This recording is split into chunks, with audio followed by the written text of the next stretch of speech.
74th running of the Manitoba Derby. These two, a 16th of a mile to go. Manitoba is going to give Henry Witt Jr. his first Manitoba Derby.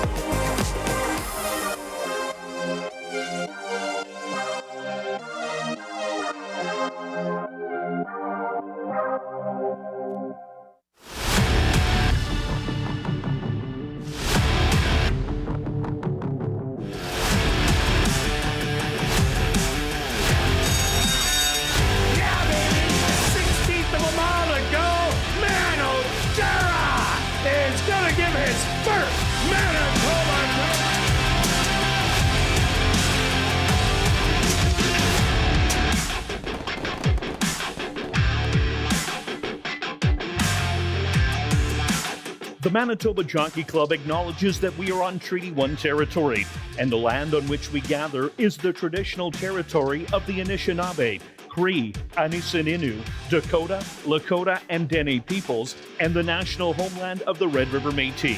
We pay our respects to the First Nations and Métis ancestors of this land. And welcome everybody to ASD Live, brought to you by Manitoba Liquor and Lotteries. Day 49 on the racing calendar. Let's take a quick look back at last week's racing action. Who was hot? Well, on the trainer side, it was Wendy Anderson, who had a great week. She had 5 wins. Following her, Jared Brown, Mike Taphorn, Will Taranjo, and Stephen Gaskin, all with 2. So Lee Delaron, he will take the training title for 2024. And on the jockey side, it was Ronald Alley with a big week. He had 6 wins. Rashad Knights had 4. Demario Bino with 3.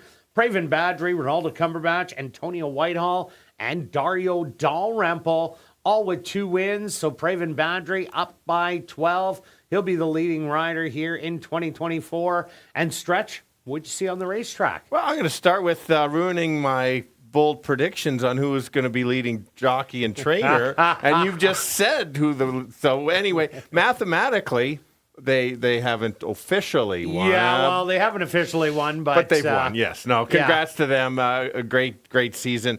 And then also, I can't believe we're down to the final week. Wow. Kurt's the late daily double of race The days. late daily double absolutely went way too quick. I thought the season went too fast.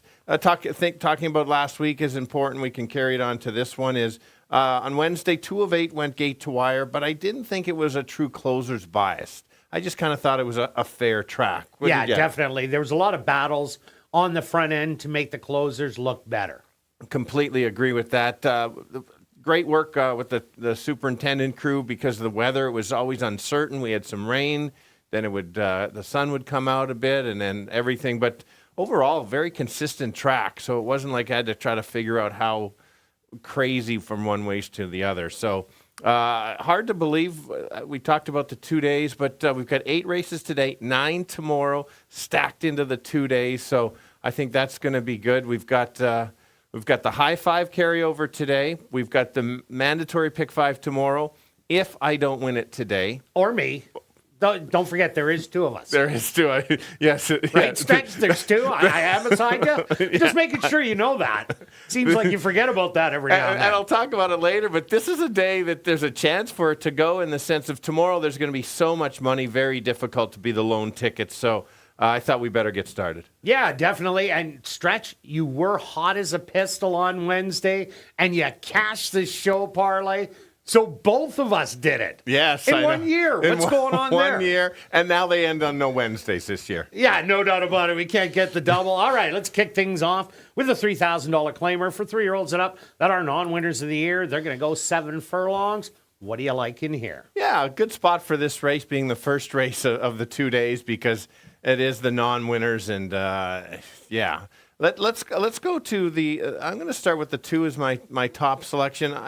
I had to double look to see that this horse hadn't won this year because it keeps running good races but keeps losing to some droppers that drop in. So all of those horses, or many of the horses this horse has lost to, would be big favorites in here. This horse could even be a little bit of a higher level. I think this horse can go to the lead or stalk, and I think today is finally the day that House Limit gets the win. Just has to run back to a couple of those previous races. Yeah, no doubt about it. But the last few times has gone to the front. And if it does that, Percibility is another speed horse in here. So that would set up for a closer. So I took a shot on number 5, Liars Club. Not a big shot I'm taking, as the horse has run 2 big races back to back, lost to Celerity in a big photo that day. Club Champ has since come back to win twice. And then it was Club Champ again, as you see, did win that race, but it did beat Mr. Dazzle, who was a big favorite, has a good running style if there is a pace battle, so a big shot to win. Yeah, just a quick question. 54 wins, correct? Or 54 races. Yep. Then there's the win column, and Yep. then there's the place column. What's that number? That's a big 13, Stretch. My second choice is the 5, and I'll go for my third. I agree with you, but that 13 just jumps out at me. For sure it does. But why not take the horse to win? Let's go with the 3. Kind of continues to run evenly. Now tries the boys for the first time. Maybe because the boys are in here, it'll wake this horse up a little bit and maybe get there. Has been running too evenly to have this horse any higher. So I am 253, and you've got the. Yeah, I put Double Time in there. Double Time ran an even race last time out. The only time Double Time does win is at big odds and does run well at the end of the year. Again, if the pace battle does emerge, this horse loves the rail, gets it today going 7 furlongs. Today might be the day for Double Time. I'm going to give you 5, 1, and 2. Now we're going to carry on to race number 2, a $4,000 claimer for fillies and mares 3 and up. They're going to go 7 furlongs. What an exciting race this should be. Absolutely. There's lots of pace in here. We don't have any of the pace horses. We've got the closers, and that's how I see this race going. The 1, 2, and 3 are your speed. Let's go to the 6 on the outside.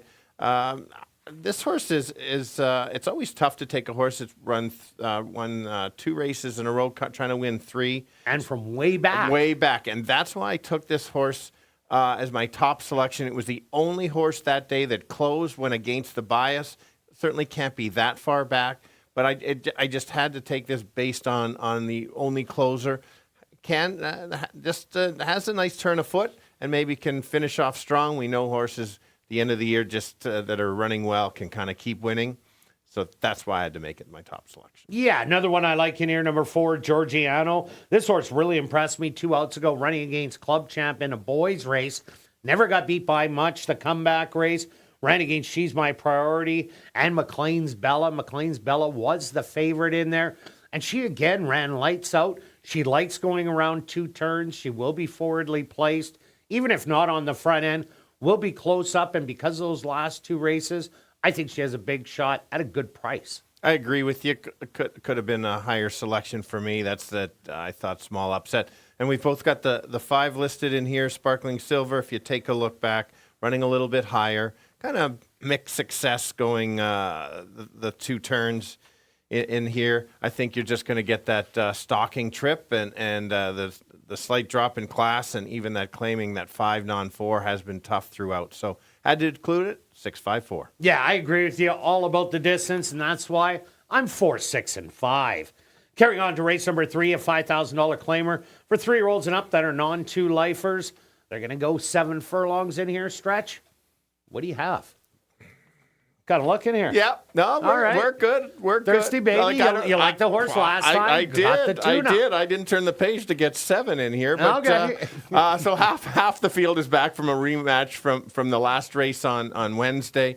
Now we're going 2 turns. I said that this race on Wednesday was impossible. I'm saying this race is impossible. I like that it's race 3. It's not going to interfere with my jackpot pick 5 that I'm taking home today. I did like a long shot in there. That horse that ran second. And as you mentioned about the show, some like Tada, new favorite horse I'll be talking about bet Tada. it is. Absolutely. But let's go. I did use the 4 last time as my 3rd selection, just like Kirt just mentioned. Watch the replay. This horse made a belated close, and the horse was off over 6 weeks. Comes right back. I do like the horse that now comes right back, less than a week. I think that last nice tightener, where the others have been running a little bit long. We got morning line 2-1, 9-2. I'd take that. Yeah, I ended up going to number 1, Lucky Appeal. Was a favorite last time out. Didn't get out of the gate at all. Tried to make a big, wide, sweeping move, but they just ended up getting away on the horse. A better break today now that it's going 7 furlongs. Last time this horse went around 2 turns were 2 big efforts, so I'm expecting that kind of an effort today. So maybe off the bad start last time out, might get a little more odds, maybe 2-1. I'll jump all over that today. Yeah, great point. That's why I included everything you said, and you even hinted at the odds. 8-5 I don't like. This condition, I wouldn't be taking that. I'd need at least 2-1, maybe even a little bit higher, and maybe that last race will dirty the horse's form up. We both have the 2. This was your top pick last time and ran a nice race. Was closer and was wide throughout, so I really like that. I think this horse can hopefully get a closer rail trip and not lose as much ground and you know, have the right trip. Certainly can be there. Wide open, but 4-2-1. Yeah, and the other horse I used, number 7, Guaranteed Delivery, Lucky Appeal, the 1 and the 5, I'm a Star. They both have speed. So if they want to go knock it out, Guaranteed Delivery has a great stalking running style, likes going around 2 turns, might just inherit the lead at the head of the lane and go on with it. So I'm giving you 1, 7, and 2. Now we're carrying on to race number 4, a $7,500 claimer. 4 3 and up maidens are going to go 7.5 furlongs. Kicking off jackpot pick 5 wagering stretch. We're both on a horse that we've been waiting to go back a route of ground. Yes, I was hoping this horse was going to get. I know the horse raced last week, and I was hoping this horse would race this week because I've been waiting for this exact race. No chance last time, but didn't run a bad race. The figures are actually better than many of the previous races. So now it doesn't race any winners. Last time it was going the 2 turns, spotted the field a dozen lengths, maybe not that many, but a fair amount of lengths, and made a big turn. Top effort makes this horse a winner. Lock of the year.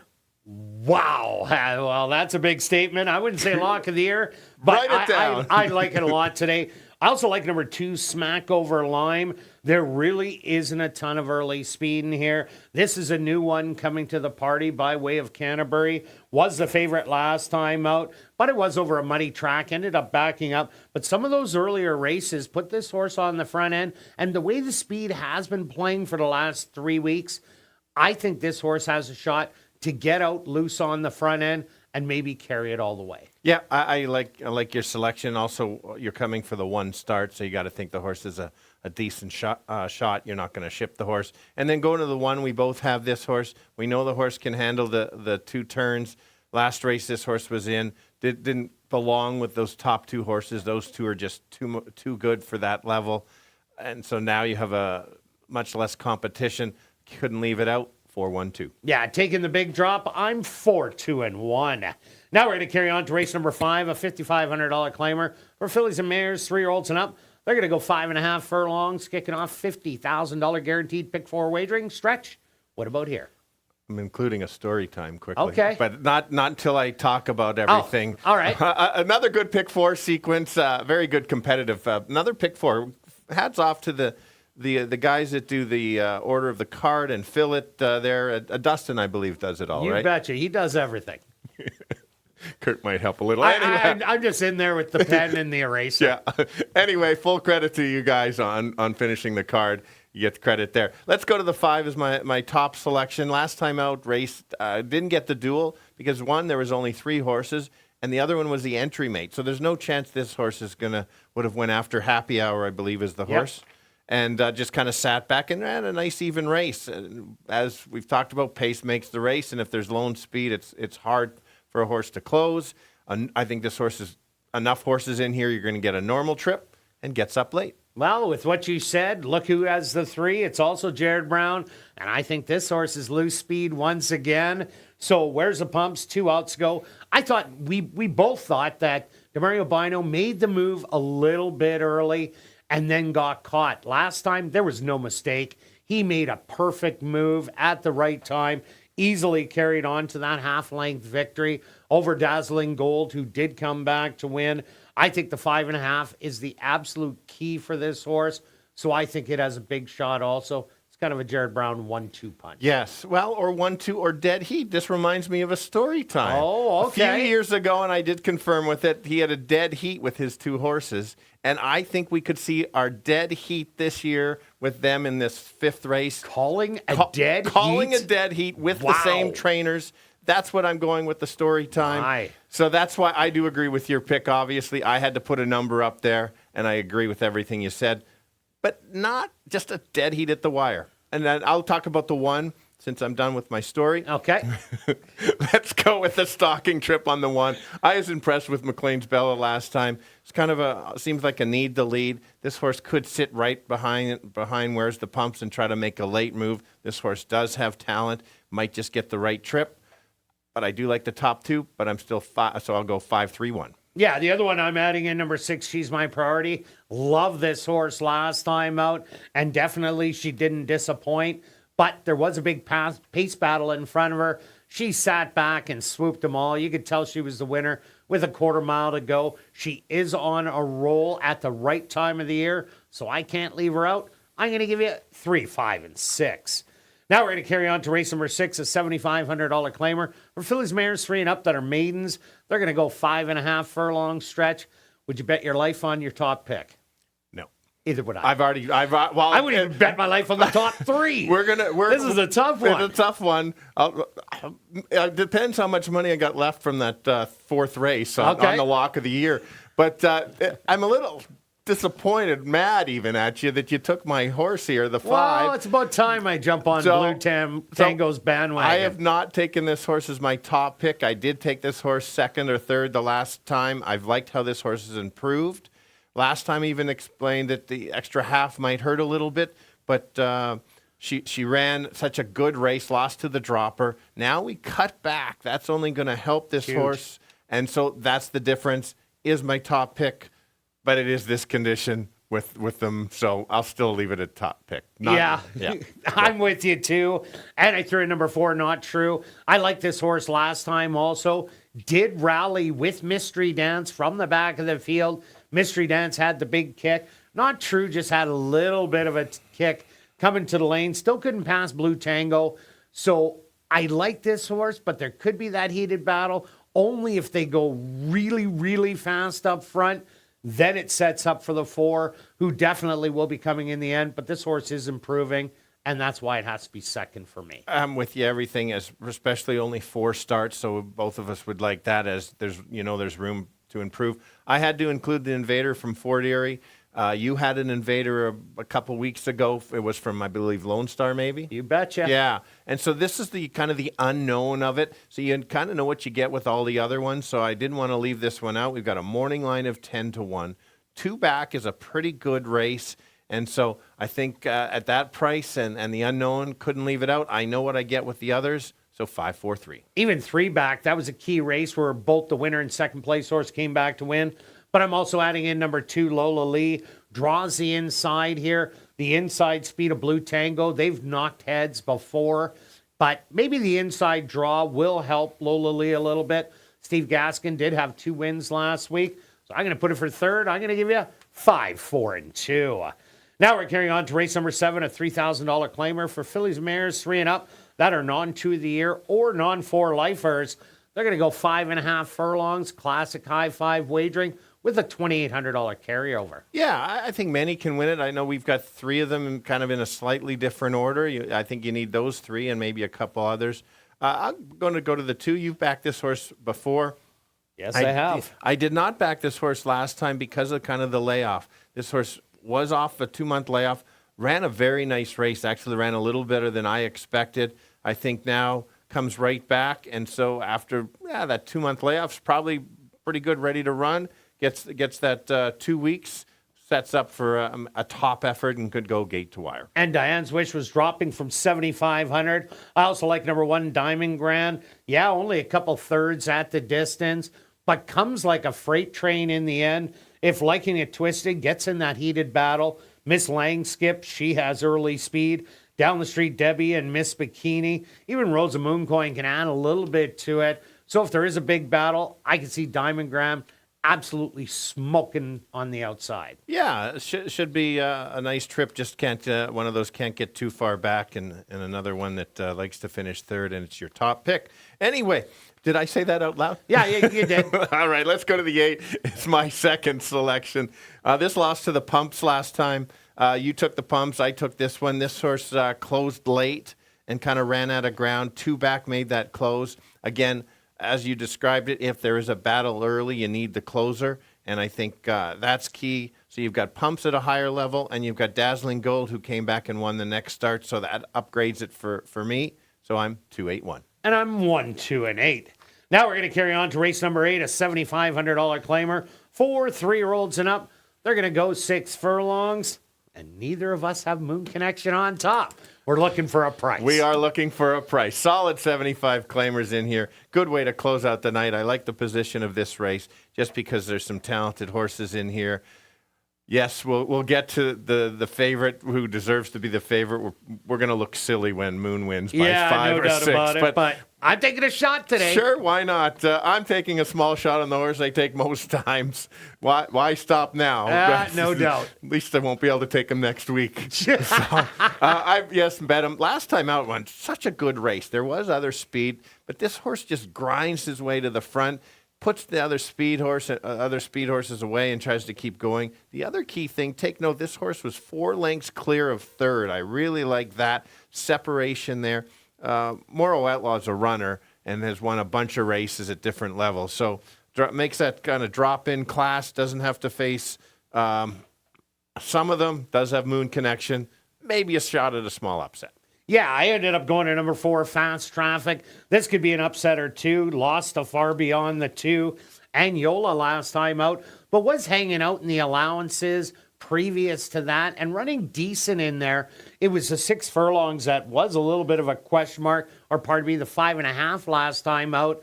The horse just ran out of ground, was really wide, now gets an extra half a furlong. I think that is going to make all the difference in the world for this horse.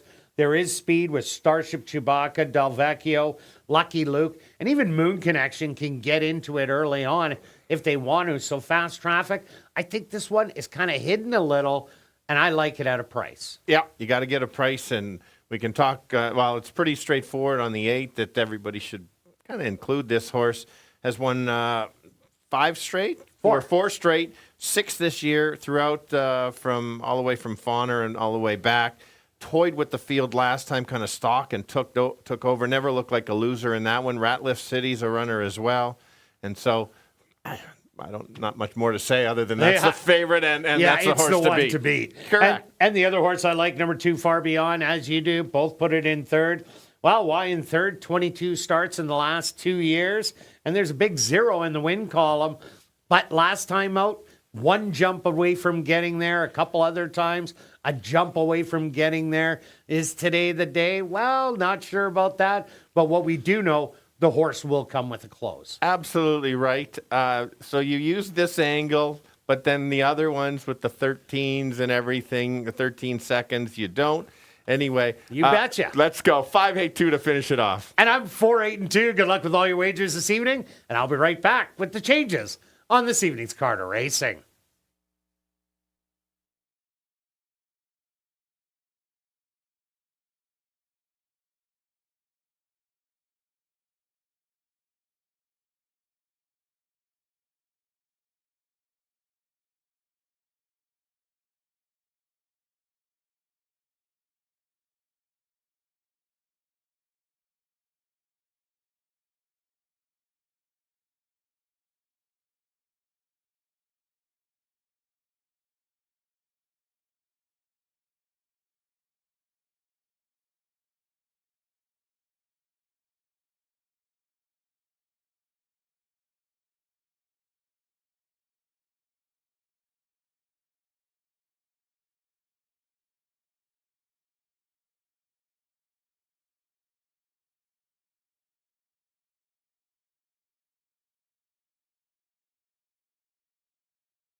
And if everybody can get their pens and programs ready, here are the changes on this evening's 8-race card racing.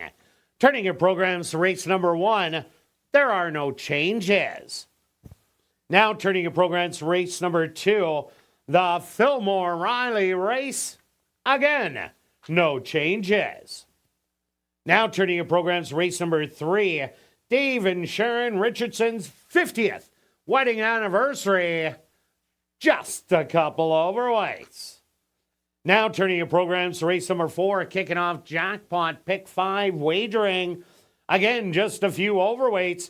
The Jackpot Pick 5 carryover, just over $206,000. Now turning your programs to race number 5, kicking off $50,000 guaranteed Pick 4 wagering, our VIP Fan of the Night race. Again, just an overweight. Now turning your programs to race number 6. Again, just overweights. Now turning your programs to race number 7, our first of 2 Classic High 5 races. There is a carryover in the Classic High 5 in race 7. The carryover is just over $2,800. Now turning your programs to race number 8, our second of 2 Classic High 5 races. There are no changes. Well, a little bit of a cool evening here in Winnipeg. And production, what are they doing? They're showing how I pick my picks. They absolutely are. They've nailed it. Well, Stretch, I don't know about your job, though. I don't know about holding, yes. Yeah. And you're trying to aim for the pick 5. I don't like that I think you should be wearing a helmet. I should be wearing a helmet. It says, let's talk about the weather. It says cloudy. It's actually, at least it's only cloudy. It is only cloudy. Not, yeah. You know how it's only sunny? Yeah. Anyway, yeah, good luck on today's dart game. Under cloudy skies, the temperature 15 degrees Celsius or 59 degrees Fahrenheit. The wind of the southwest at 12 kilometers an hour or 7 miles an hour. And the track is currently listed as fast, a fast racetrack for this evening's 8-race card racing. And we're going to kick things off here in race number 1 that goes to post in 19 minutes.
Including a $25 wagering voucher. You're going to get an ASD t-shirt. You're going to get an ASD ball cap, autographed by myself and Stretch when you come up to the press box and watch me call a race. Then you're going to go see the horses in the paddock and then off to the winner's circle to get a framed photo with the winning horse. And if you're new to racing, make sure you stop by and see Shannon and Brad at the Fan Education Center, located on the main floor. Also, that's a place to open a free betting account at hpibet.com to bet on the races on your phone. And what's more, if you open a new account and bet 100, you're gonna get 100. Have a great evening of racing.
And welcome down to the paddock for race number 1. We're going to kick off our final Monday racing with the $3,000 claimer for 3-year-olds and up.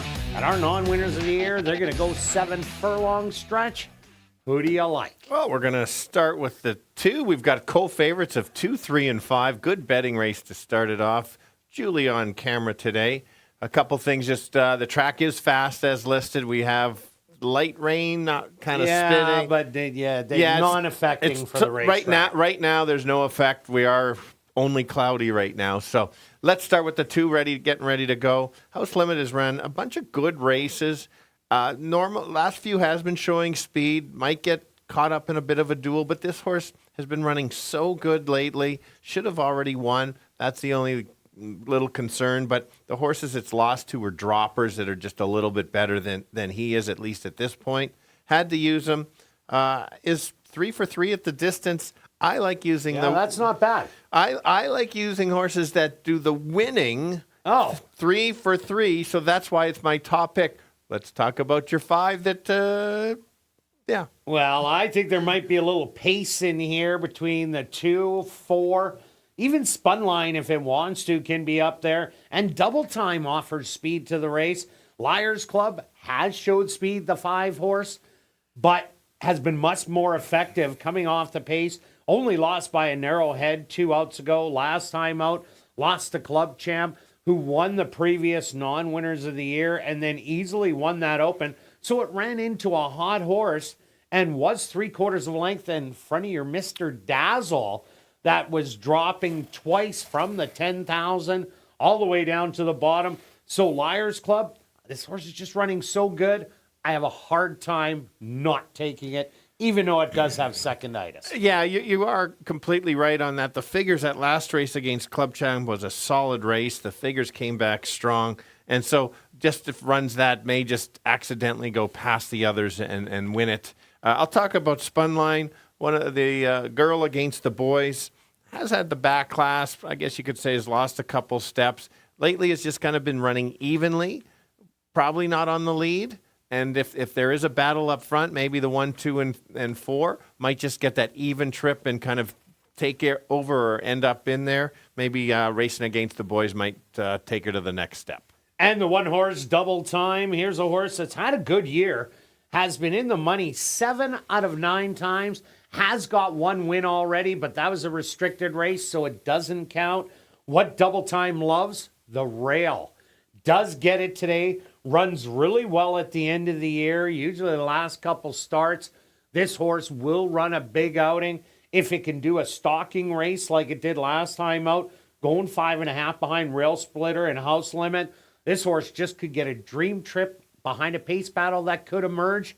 So I can't leave Double Time out. And you're getting at least 9-1, might go up, and that's when he wins. And then the last one is Percibility.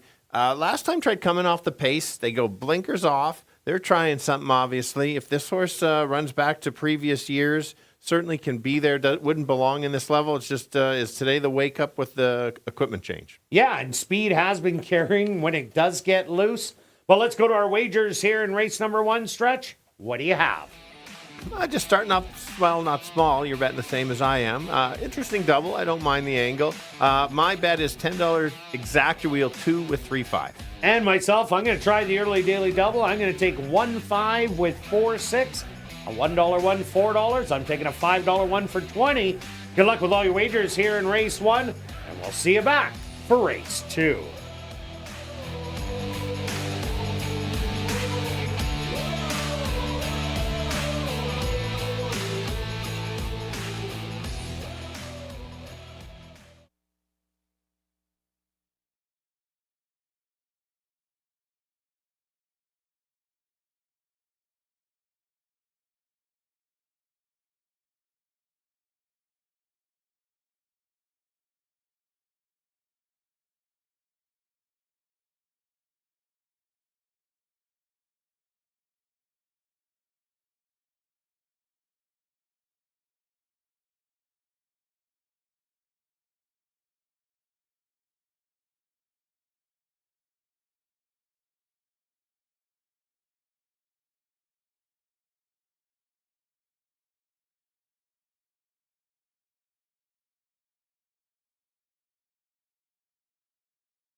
The horses are on the track for race number 1. They're going to go 7 furlongs for $10,000.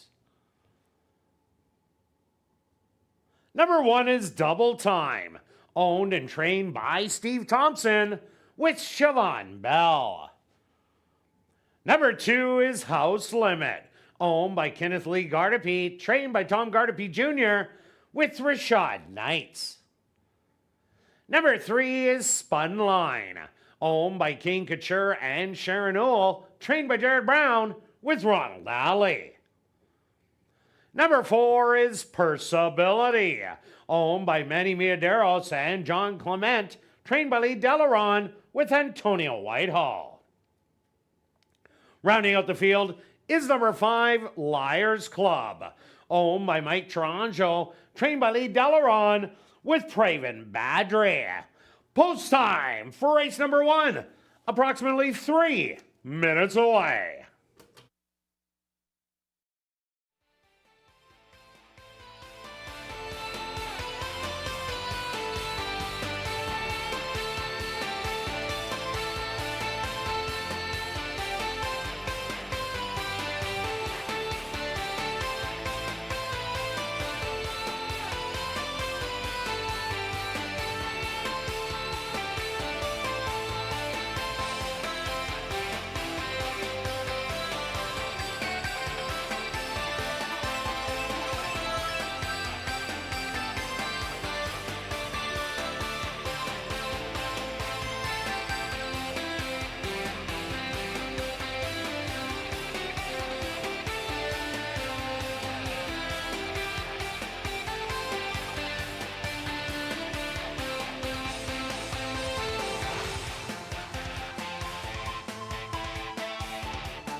4 boys, 1 girl going 7 furlongs. Most of them looking for their first win this year at ASD. Let's start with the 2 horse, getting 5-2. I think that's fair value. Has shown speed the last few times and has just lost to slightly better horses. Could go to the lead, might get some pressure, but also can come off the pace. The figures are too good, and this horse is running too well not to be up there. Others to consider: the 5 horse should get a dream trip, should sit in about 4th or 5th and try to make a late move. 3-2 a little low for me, maybe a place bet. And then the 3 horse, she's the girl against the boys, has the class, likes to run evenly, gotta include her. 2, 5, and 3. Kirt. Yeah, Stretch, I agree with you. Very competitive race. I did go to number 5, Liars Club. Has run 2 bang-up seconds in the last 2 starts. Missed the head bob for the win 2 outs ago. Last time out was beaten by a horse who is now on a roll, winning 2 in a row. So I like that it comes out of that open 3,000 back to the non-winners of the year. I also like number 1, Double Time. This horse runs best when it is on the rail, gets the rail today, has tactical speed, should be in a good position all the way around the racetrack, and wins usually at a price, and is at 8-1. And I do like number 2, House Limit. Had the race last time out, but Rail Splitter was just too good and stole it on the front end. 3 for 3 at the distance. So I'm going to give you 5, 1, and 2. Good luck here in race number 1.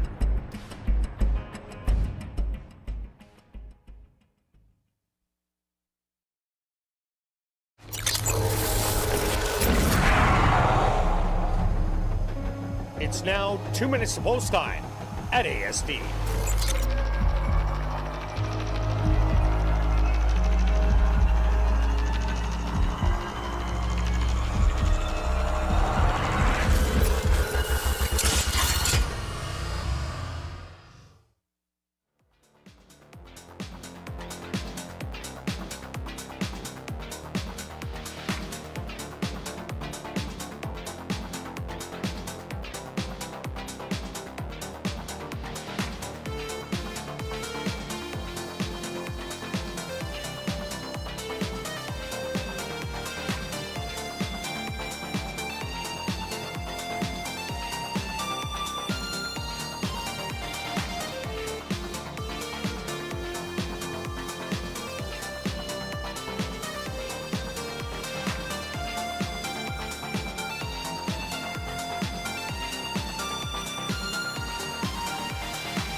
Ladies and gentlemen, we have a late scratch to report in this the first race. Scratch number 5, Liars Club. Once again, a late scratch to report in this the first race. Scratch number 5, Liars Club. If you wagered on number 5, Liars Club, there will be a complete refund. Once again, late scratch here in race number 1. Scratch the 5, Liars Club.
double time. The first one into the starting gate.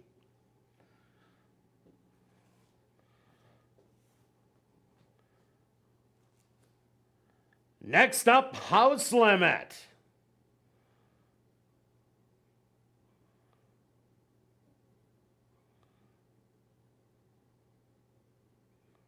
Just 2 left to load. The current 6-5 favorite, Spun Line. And now just waiting on Purseability. The field is set. They're at the post. Double time fractious in the starting gate. Slight delay into the running of race number 1.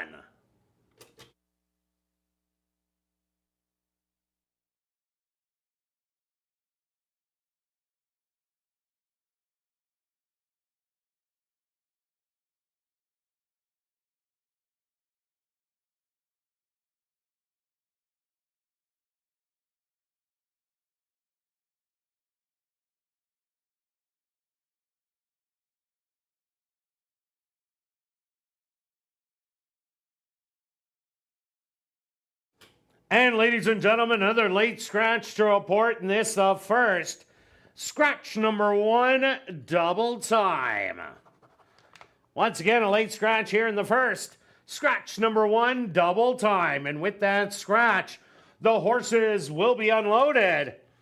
Approximate post time, 2 minutes away.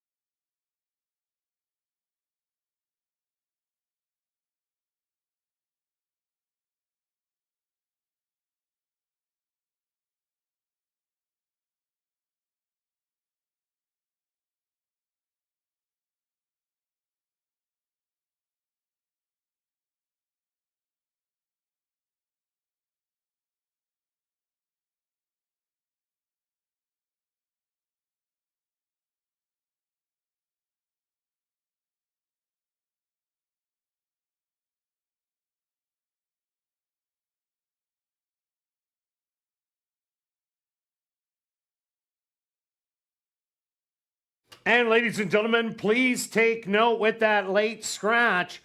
Show wagering will be a complete refund. House Limit ready to go back into the starting gate.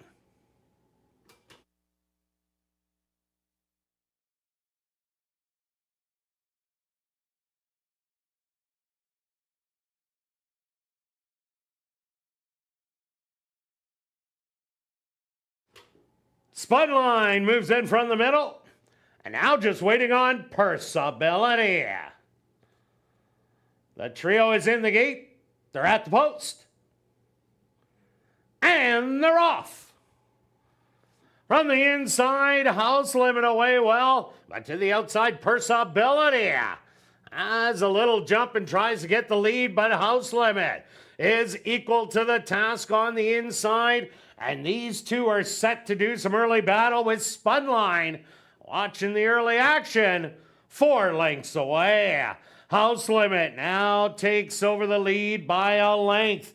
Purseability back to second. Spun Line starting to creep up in third. The opening quarter, 25 seconds. Still running easy is House Limit. Purseability in between horses.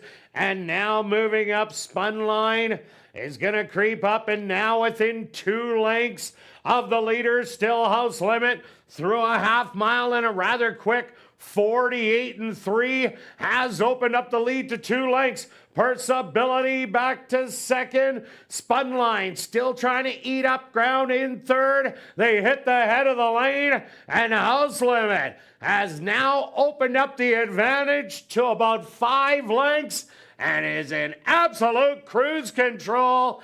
This is all House Limit with the 16th of a mile to go. Will win by 6. Second will go to Purseability. Third to Spun Line.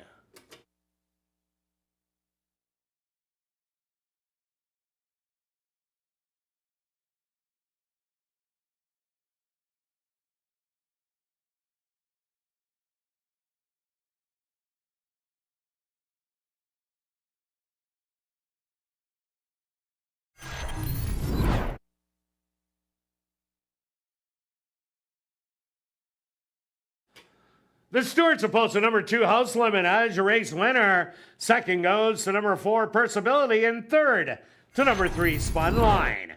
They went the opening quarter 25 seconds, the half 48 and 3, 6 furlongs 113 and 4.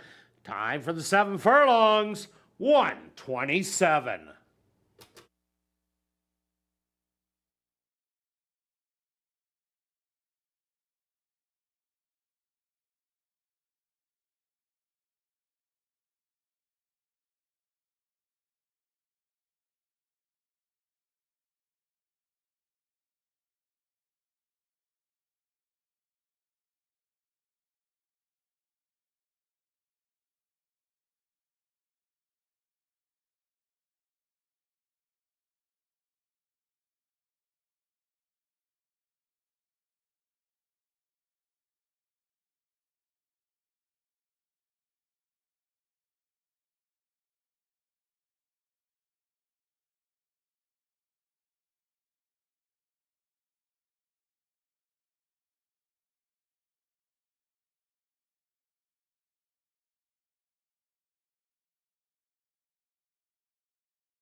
Now entering the winner's enclosure, the official winner here in race number 1, that's number 2, House Limit.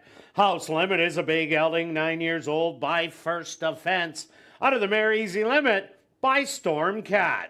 Owned by Kenneth Lee Gardepy, trained by Tom Gardepy Jr., and ridden to victory by Rashad Knights. Time for the 7 furlongs, 127.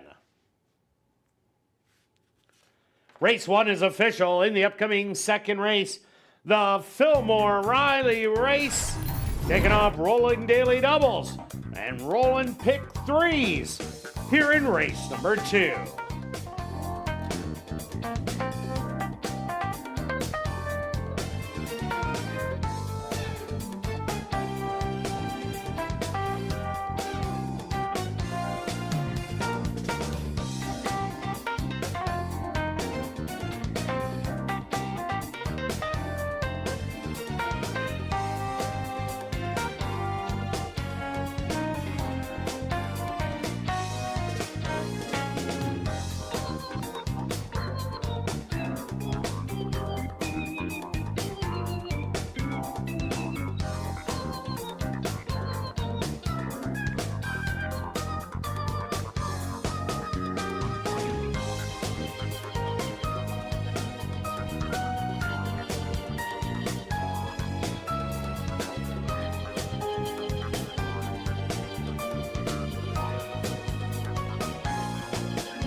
And ladies and gentlemen, please take note, there was a refund on show wagering in race number 1 and also on Superfecta wagering. A complete refund in race number 1 of show wagering and Superfecta wagering.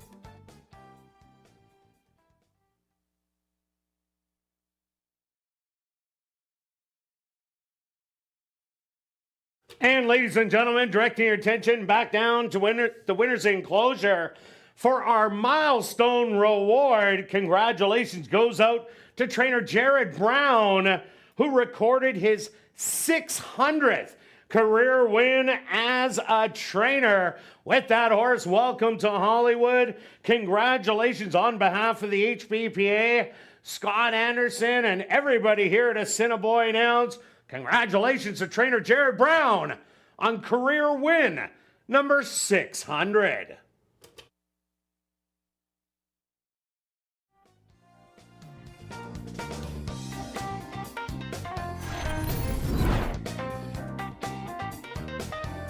And ladies and gentlemen, it is Fan Appreciation Night tonight and tomorrow. You can enjoy $4 Molson Ultra Lights, $4 Fireball shots, $4 hot dogs, $4 regular popcorn, $4 French fries, and $4 ice creams, along with a $2 program, a 50-cent tip sheet, and 25% off. Shop merchandise in our gift shop at Guest Services. Fan Appreciation Nights tonight and tomorrow.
Ladies and gentlemen, turning your programs back to race number 1, we had a claim to report. Claim for $3,750 was number 3, Spun Line, claimed by Pierre Escarol, trainer Wendy Anderson.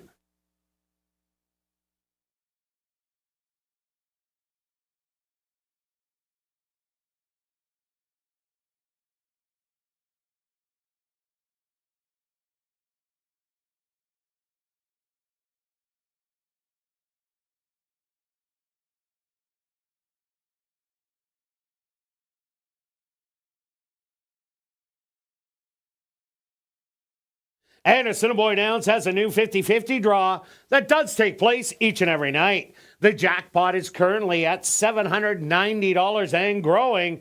Tickets 1 for $10, 10 for $20, 50 for $50, or 200 for $100. You can get your tickets at Guest Services, the VLT Cashier's Cage, the 50-50 ticket seller who is walking the facility, or just go to 5050.asdowns.com.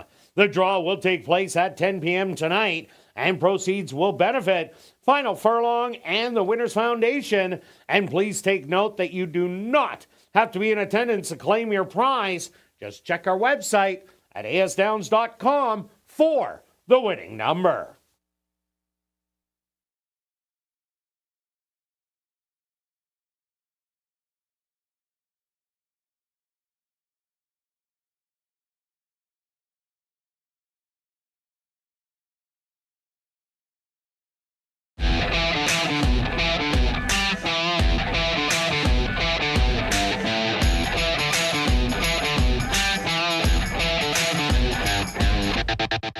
And welcome back down the paddock for race number 2. We have a $4,000 claimer for fillies and mares, 3-year-olds and up. They're going to go 7 furlongs.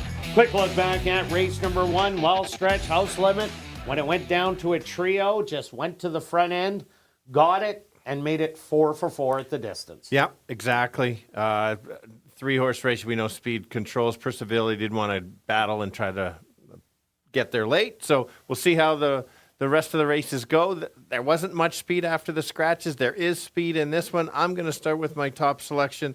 The 6, the horse that's won 2 in a row, came from way back last time on a speed favoring day. I like that. I don't like the price right now. If I get somebody, if there's a fast pace up front, it sets this horse up. It's just a matter of, that's always tough when you're taking closers like that. Yeah, no doubt about it. I ended up going to number 4, Georgiano. This horse ran huge against the boys 2 outs ago. Only lost by 6 lengths. Last time was against She's My Priority, who's won 2 in a row, and only lost by 2 and a head bob, 4 seconds. She will be forwardly placed in here, and I think has a big shot. Absolutely. And then another one we're both on here is with the 5. Same thing. Evenly kind of going the distance, but was in such tough company. It's hard to get a grasp on this. This horse, again, will be sitting just off the pace and try to make a late run. That last race, this horse made a nice move and then just faded a bit, but lost to Reasonably Lovely, which is a little bit better than that race last time, or that level. Yeah, no doubt about it. Also look at number 2, Wits 10. Went straight out to the front end and lasted to the wire to beat the 3-horse Filly Fatale. That was going 7.5 furlongs, cuts back to 7 furlongs.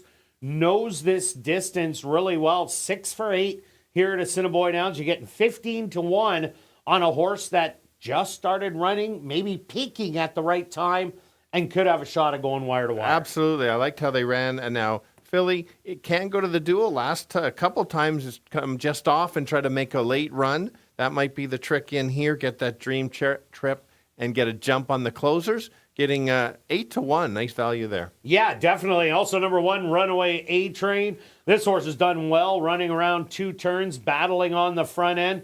Yeah, there is other speed in here, but it's a stablemate that pretty well has the other speed. It's going to be interesting what Chavi and Chow will want to do with that inside draw.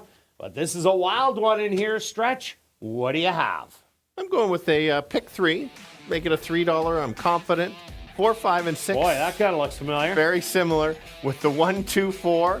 And then I've got to key the last race, so I got to get by. Then only have a single in the last. 27 for $3.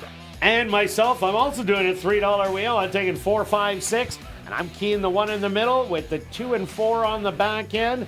A $1 ticket, $6. I'm a $3 one for 18. Good luck with all your wagers here in race 2, and we'll see you back for race 3.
The horses are on the track for race number 2, the Fillmore Riley race. They're going to go 7 furlongs for $11,800. Number 1 is Runaway A-Train, owned by Henry Witt Jr., trained by Lee Delaron with Chavi and Chow. Number 2 is Wits 10, owned by Henry Witt Jr., trained by Lee Delaron with Neville Stevenson. Number 3 is Filly Fatale, owned by Wind Dancer Stable, trained by Wendy Anderson, with Demario Bino. Number 4 is Georgiano, owned by Henry Witt Jr., trained by Lee Delaron, with Ronaldo Cumberbatch. Number 5 is Sparkling Silver, owned by 2 Points Ranch, trained by Carl Anderson, with Dane Dawkins. Rounding out the field is number 6, I Ladies, owned by Lucky 8 Stable, Jared Brown and Sue Crane, trained by Jared Brown, with Dario Dalrymple. The Fillmore Riley race, here in race number 2, they'll go to post in approximately 3 minutes.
The girls going 7 furlongs. Another one, good betting race. I'm going to start with the 6 on the outside. In the first race, Speed carried and went wire to wire. This time I'm thinking there's a battle up front, so let's go to the 6 as a closer. We'll be sitting dead last in 6th and try to make that late run. She has that late turn of foot to get there. Others to consider would be the 5, same running pattern, might get a little bit closer, has the back class to be right there. And the 4, getting great value at 6-1. She's been running well, had a bit of a break, and now comes back. Nice 3rd place finish last time. So let's go 6, 5, and 4. Kirt? Yeah, Stretch, I ended up going to number 4, Georgiano. She's been in tougher races than most of them in here. 2 outs ago, ran against the boys. Only got beat by 6 lengths in a real tough field. Last time, lost the head bob for 2nd behind She's My Priority, who's won 2 in a row. She will be close to the pace, not right on it. So I think has a really big chance. Also, like I Ladies, how can you not? Looking to win 3 in a row. And Sparkling Silver has also tested a lot tougher than these. Takes a drop again. So I'm going to give you 4, 6, and 5. Good luck here in race number 2.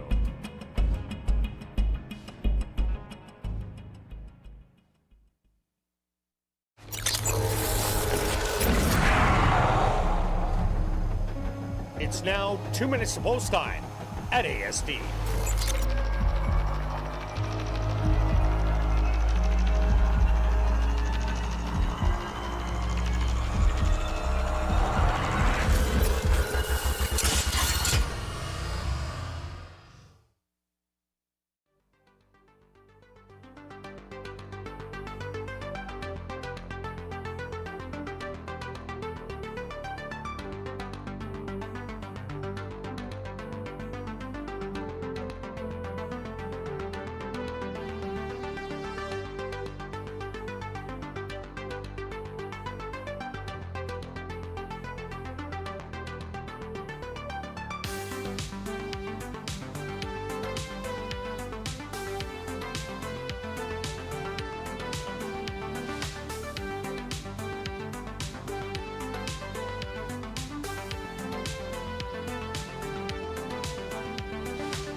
It's time.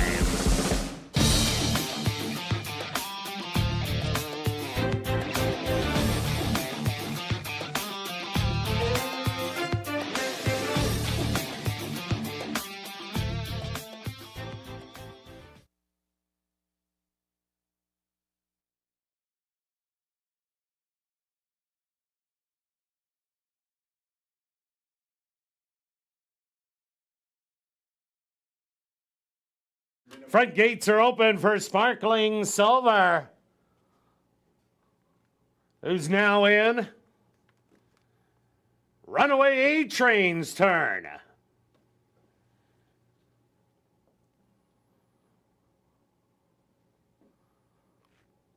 With Tenny 10 now steps up and in.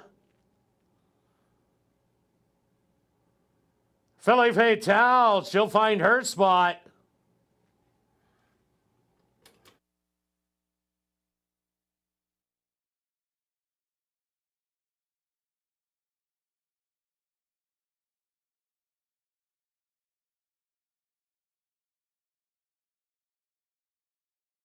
Now just 2 left to load. Georgiano. And just waiting on the slight favorite. At 6-5, I Ladies.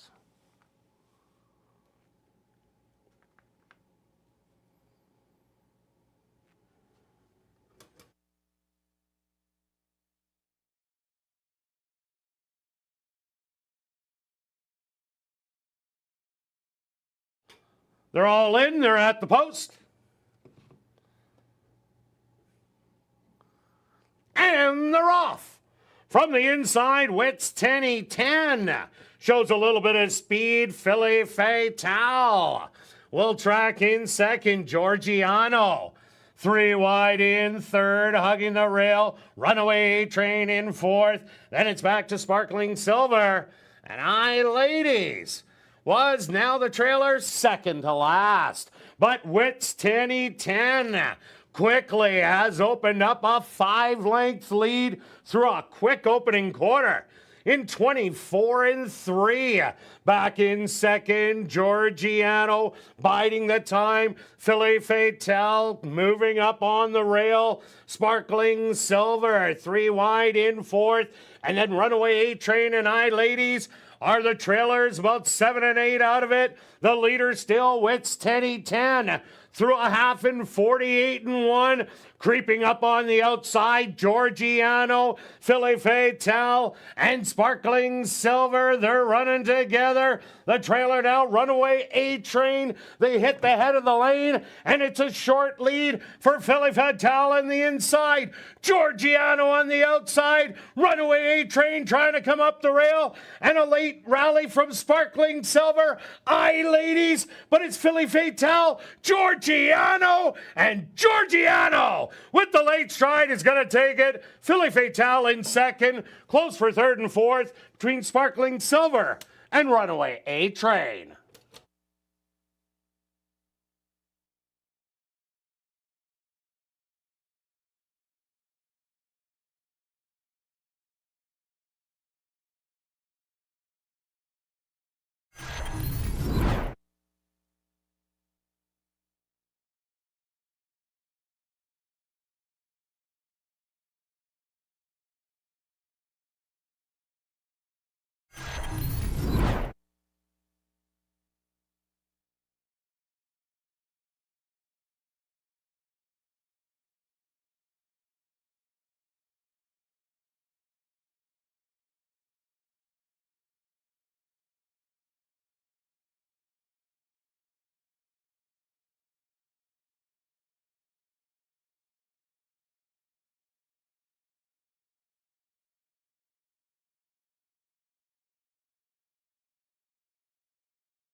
The stewards have requested a photograph to determine the winning horse. They went the opening quarter 24-3. The half 48-1. 6 furlongs, 115-1. Time for the 7 furlongs, 129-2. And ladies and gentlemen, we have a rider's objection here in race number 2. Chavi and Chow, board number 1, Runaway A-Train, has claimed interference against number 3, Philly Fatale, and jockey Demario Bino. Rider's objection, 1 on 3.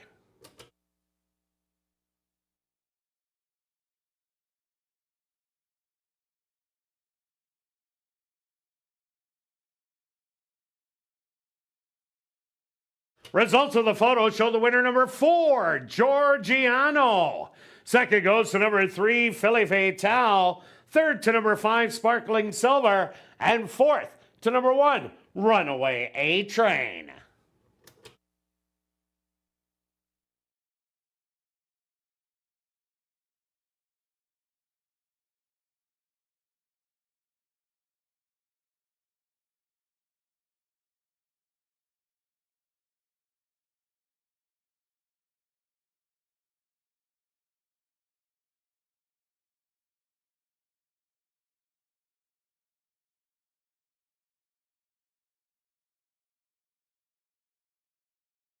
Now entering the winner's enclosure, the unofficial winner of the Fillmore Riley race. That's number 4, Georgiano. Georgiano is a dark bay or brown mare, 7 years old, by Wapaka. Under the mare, Wee Wee Ann, by Hold That Tiger.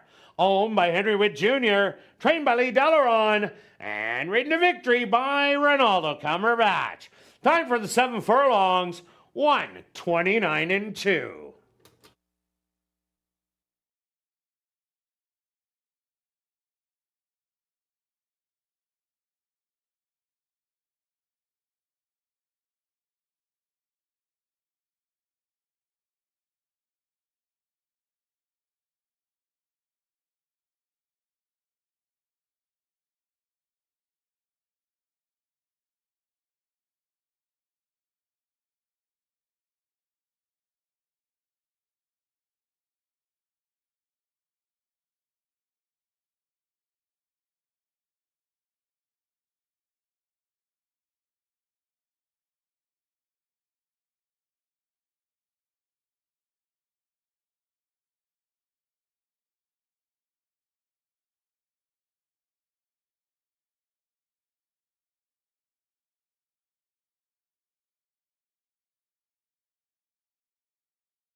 Ladies and gentlemen, after reviewing the films, the stewards have disqualified number 3, Philly Fatale, for interference with number 1, Runaway A-Train.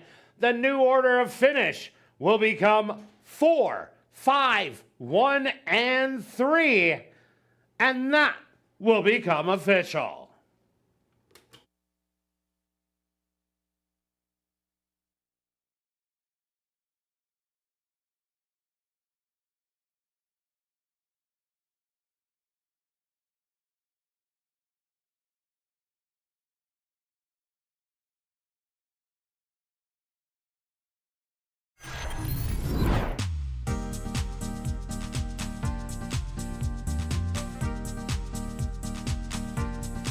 Race 2 is official in the upcoming third race. The Dave and Sharon Richardson's 50th wedding anniversary race. There are no changes. Rolling doubles and rolling pick threes here in race number 3. And be sure to check out our 140 VLTs in our spacious Club West Gaming Lounge, located on the second level of the grandstand and open all day, every day from 10 a.m. to 1 a.m. And tonight and every race night, we will be drawing for $500 cash at 11:30 p.m. in the VLT Lounge during Crazy Hour.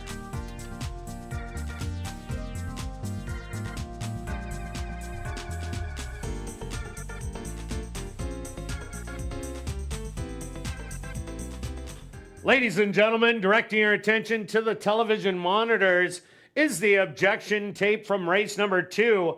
Pay special attention to, in red, that's number 1, Runaway A-Train, and in blue, number 3, Philly Fatale. Gentlemen, if you can back it up a little bit from here.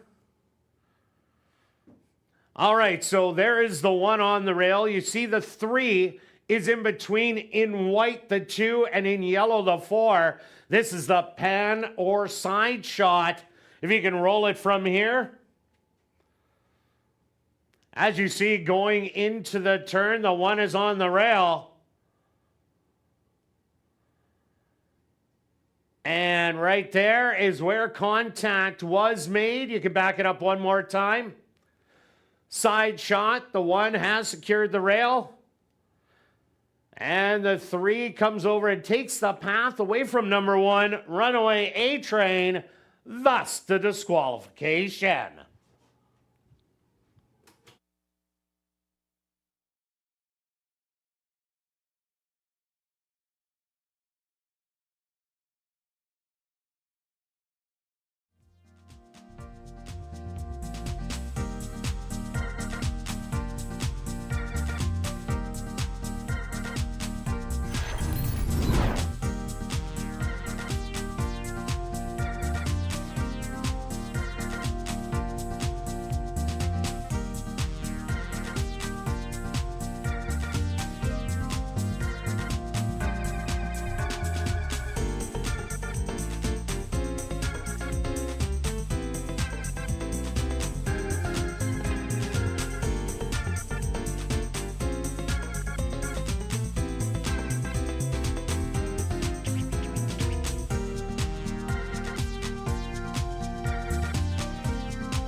Ladies and gentlemen, turning your programs back to race number 2, we had a claim to report. Claim for $4,000 was number 5, Sparkling Silver, claimed by Sherry Lang, owner-trainer.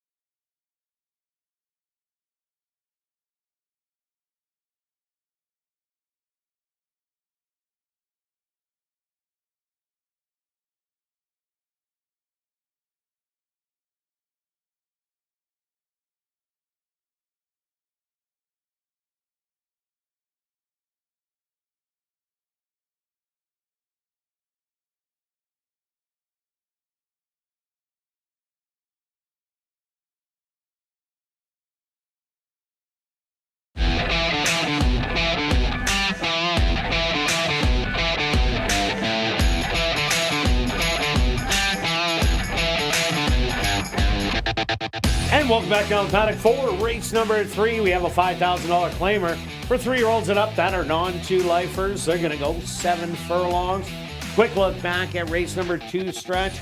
Well, Wits 10 shot out to the front end, but Georgiano played the stalker and ran a big race, and we got a huge price. We got a huge price. Overlay, it's one of those, we both talked about it. It ended up being your top pick. We both used it in the pick 3s. I looked up after the wires, like 33. So any of those contest players, I hope you got that overlay of the day.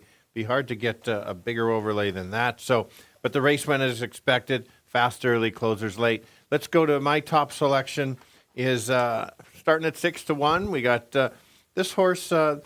Angle on this one is I didn't mind this horse last time. Was off 6 weeks coming in on a drop. Had that workout coming in, so I didn't mind that. Now, after that break, sets it up for a nice repeat effort going long. I think this horse can make that stalking trip, and then a late run. 6-1 is a great price for what I think. Yeah, no doubt about it. I did go to number 1, Lucky Appeal, currently the favorite at 6-5. Walked out of the gate last time out and wasn't able to get into the race. Did catch up to be 4 lengths back. Lost by 7 in the end, but its last 2 route races were absolutely stellar. It won and was disqualified in the second last outing. I'm expecting Lucky Appeal to be in the top 2 horses. Star is the other speed of the race, but I'm thinking a big shot to win in here. Yeah, I agree with you. I don't like the 6-5. I think the horse has a shot, but I think you need a little bit better value than that. We're both on the 2 in our top selections, top 3. This horse was closer to the pace, made an even move, and then just kind of flattened late. And I think that gets that stretch out. First time this year, has the only one start going to 7.5, kind of an even effort. I think that right trip could be there. Again, getting 5-1 in a very tough race. Yeah, also look at number 7, Guaranteed Delivery. Guaranteed Delivery chased after Lucky Appeal last time out and ended up beating double digits in the end. The previous start, though, was a good one. Settled back in 3rd, got in striking distance, and then again, just tired when Star goes out the 5 and the 1 battling. This one just might get the absolute dream trip in behind and inherit the lead and go on with the win. Yeah, for sure. And so let's take a look at the horse that just broke the maiden. And this time of year, you can win the maiden and the non-2 because you're kind of running right. And that's the 3 horse getting 7-1. Was a beaten favorite the last bunch of times, so careful on this. But you're going to get much better value for sure. And 5-2 morning line, 7-1 right now. Yeah. Also look at number 5, Star. Star was a big winner 2 outs ago, winning the non-2 lifetime condition, restricted, went into the open company last time out, had to go against Lucky Appeal and the 6 Keystone Cash. Showed a little bit of speed in there, but just couldn't keep up to the 1. Maybe today it could get the lead, and if it does get the lead, this horse is pretty brave on it. For sure. And so another one of those long shots that kind of wake up from time to time is the 6 horse, going off at 17-1, probably go a little bit higher, but this horse can make that late close. 2 back, ran 3rd, did lose to a Lucky Appeal, by a bunch, but if you get a duel, it sets it up for the closers. All right, let's go to our wagers here in race 3. Stretch, what do you have? I'm going to continue my pick 3 rolling pick 3s because right. I'm going to take the 1, 2, and 4, then the 4, 3, and 5. Just want to do a $1. It'd be $6. I'm confident, Kirt. $3 one, make it 18. And I'm going to go after a double. I'm doing a big one, a $30 double, 1 and 4. Good luck with all your wagers here in race 3, and we'll see you back for race 4. Kicking off Jackpot Pick 5 wagering.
The horse are on the track for race number 3. Dave and Sharon Richardson's 50th wedding anniversary. They're going to go 7 furlongs for $10,100. Number 1 is Lucky Appeal, owned by Mike Taranjo, trained by Madison Turk with Praven Badri. Number 2 is No I Won't Back Down, owned by Ross Racing Stables, trained by Courtney Ross with Neville Stevenson. Number 3 is Dancing in the Creek, owned by A2 Thoroughbreds and True North Thoroughbreds, trained by Michael Nault with Ronaldo Cumberbatch. Number 4 is Thirsty Baby, owned by Wind Answer Stable, trained by Wendy Anderson with Ronald Alley. Number 5 is Emma's Star, owned by Christy DeJarlis, trained by Ryan DeJarlis with Antonia Whitehall. Number 6 is Keystone Cash, owned by Sylvia Harabchak, trained by Maria Stanford with Dane Dawkins. Rounding out the field is number 7, Guaranteed Delivery, owned by 2 Points Ranch, trained by Carl Anderson with Chavi and Chow. Dave and Sharon Richardson's 50th wedding anniversary race. Here in race number 3, they'll go to post in approximately 3 minutes.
going 7 furlongs. Everybody most of them looking for their second lifetime win. Let's, wide open, I think. Let's start with the 4 horse. This horse has that back class. Nice start last time going short. Now stretches out. Certainly can sit back and try to make that late close. I think 4 to 1 is the right price. Take a look at the 2 getting 6 to 1. Showed a little more speed than usual last time. Trying the 7 furlongs. We'll try to make that late move and try to get the board with a nice price. And the favorite is the horse to beat. Don't like the price is the 1 along the rail. So let's go 4, 2, and 1. Yeah, Stretch, I did go to the favorite in here at 6 to 5. Lucky Appeal brings speed to the race. Last time out, got absolutely left in the gate sprinting. But the previous 2 races going around 2 turns, got out nicely and just got beat 3 outs ago and actually won 2 outs ago, but was disqualified. So I think it's the horse to beat. I also like the 7 horse Guaranteed Delivery will be in a perfect spot behind the 1 and the 5, who are the speed of the race. Has been sitting there and making the move, maybe a little bit early. Waits a little bit longer, might just inherit the lead and go on to win. And I do like the 2, No I Won't Back Down. I have liked this horse in the last couple, ran a good 3rd place finish in its last start. So I'm going to give you 1, 7, and 2. Good luck here in race number 3.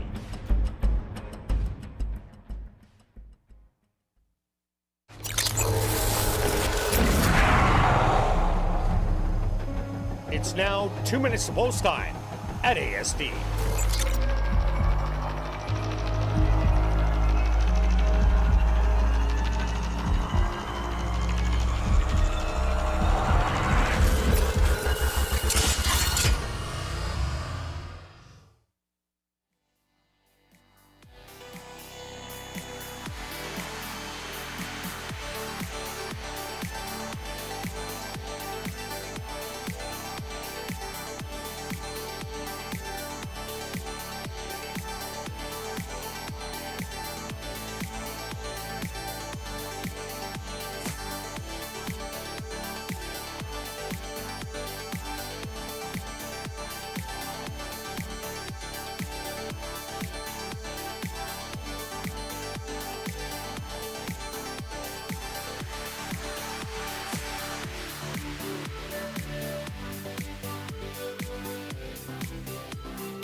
Post time!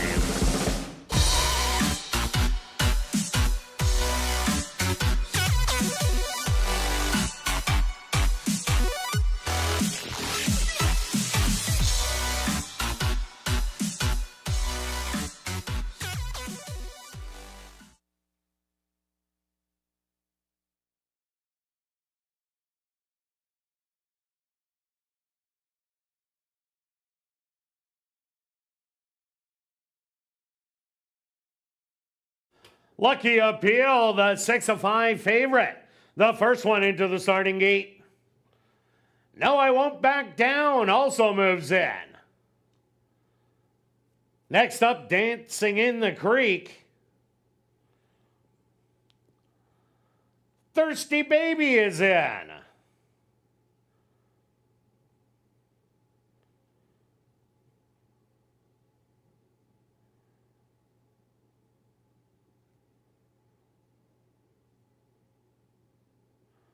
Here comes Keystone Cash. Just 2 left to load. Guaranteed Delivery. And now just waiting on a Star.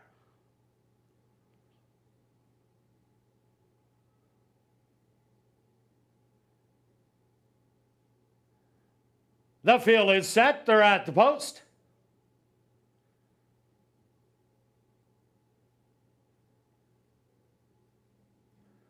And they're off.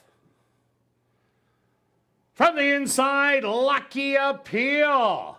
Going straight after the early lead in between horses. No I Won't Back Down is back to second. Thirsty Baby. On the outside in third, Star. 4 wide in fourth. Back in fifth, Guaranteed Delivery with Dancing in the Creek right behind, and the early trailer will be Keystone Cash. But the leader still Lucky Appeal through an opening quarter of 25-1. Star has moved up to second. In between horses, Thirsty Baby. On the rail, No I Won't Back Down. Then Guaranteed Delivery, Dancing in the Creek. And well back to Keystone Cash. They have 48-4. And Lucky Appeal still nursed nicely with that 2-length lead. In an all-out drive, Thirsty Baby in second. No I Won't Back Down in third. They hit the head of the lane. And Lucky Appeal has made every pole a winning one and is up by 4. Thirsty Baby trying to hang on to second. Third, No I Won't Back Down, but this is all Lucky Appeal, who's going to win by 5. Thirsty Baby second best, Guaranteed Delivery in third, close for fourth, look like Keystone Cash.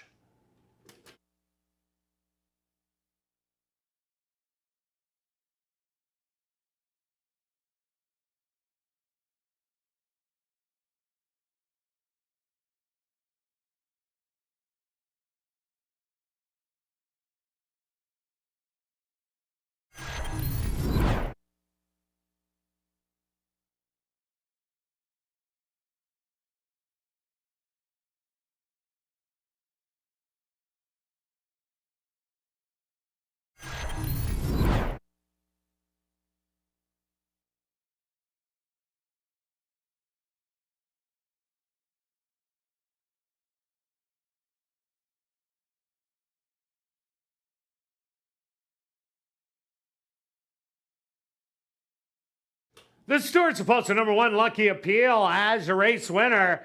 Second goes to number 4, Thirsty Baby. Third to number 7, Guaranteed Delivery. And fourth to number 2, No I Won't Back Down.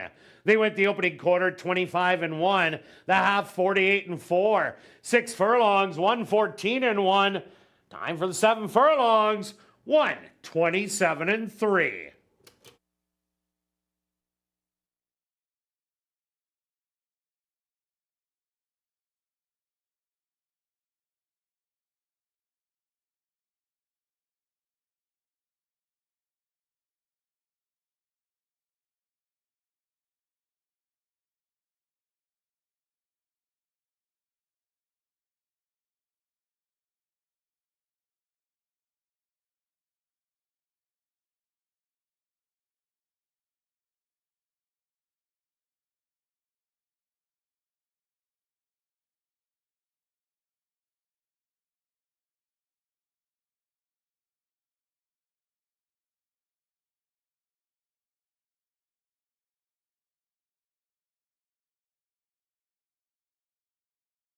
Now entering the winner's enclosure, the unofficial winner of Dave and Sharon Richardson's 50th wedding anniversary.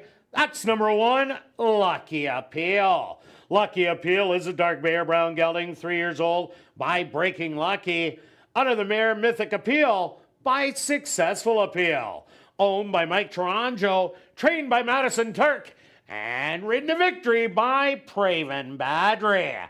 Time for the 7 furlongs, 127-3. Congratulations goes out to trainer Madison Turk on her first win here at Assiniboia Downs.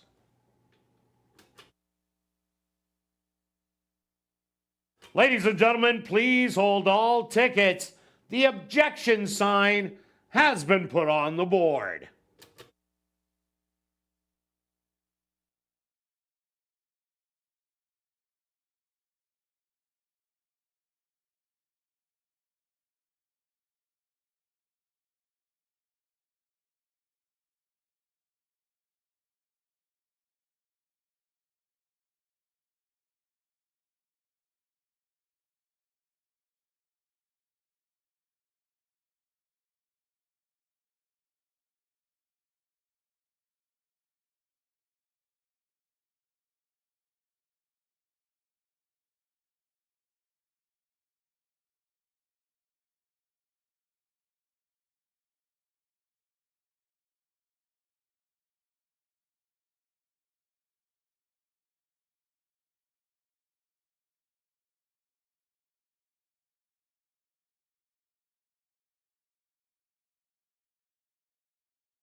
Ladies and gentlemen, the stewards are removing the objection sign off the board as it does not affect the top 4 finishers. 1, 4, 7, and 2 are now official.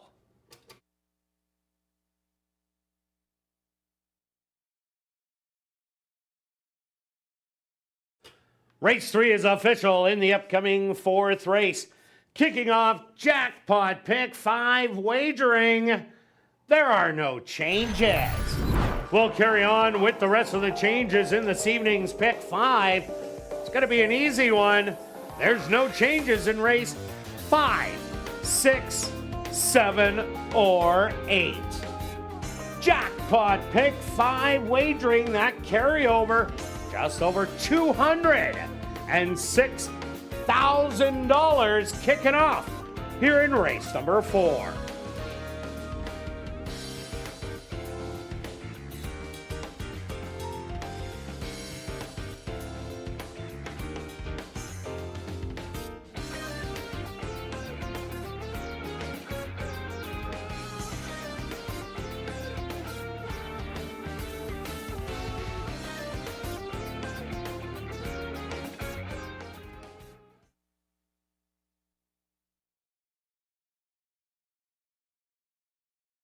And ladies and gentlemen, we've drawn our VIP Fan of the Night. Congratulations goes out to Thomas Martineau. That's Thomas Martineau. Congratulations. You're our VIP Fan of the Night. Please report to guest services. You have 10 minutes on the main floor, South End.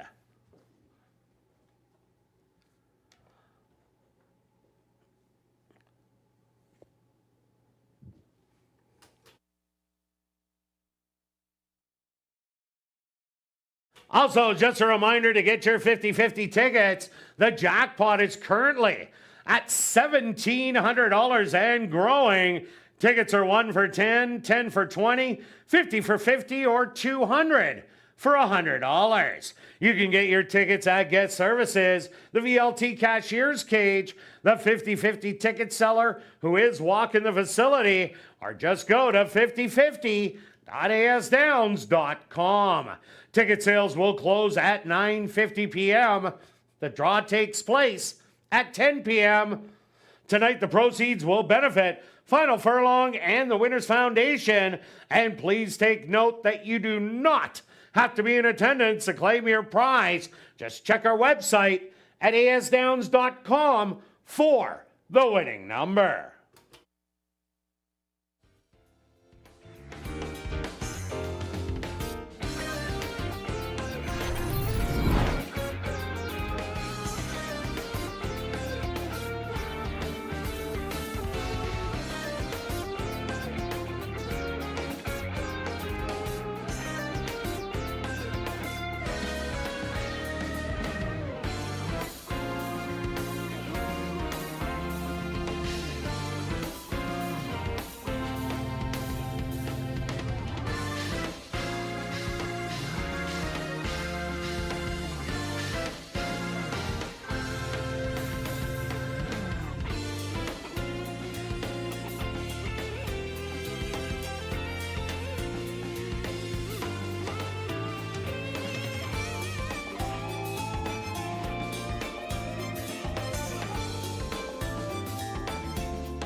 welcome back down the paddock for race number 4 for this $7,500 claimer.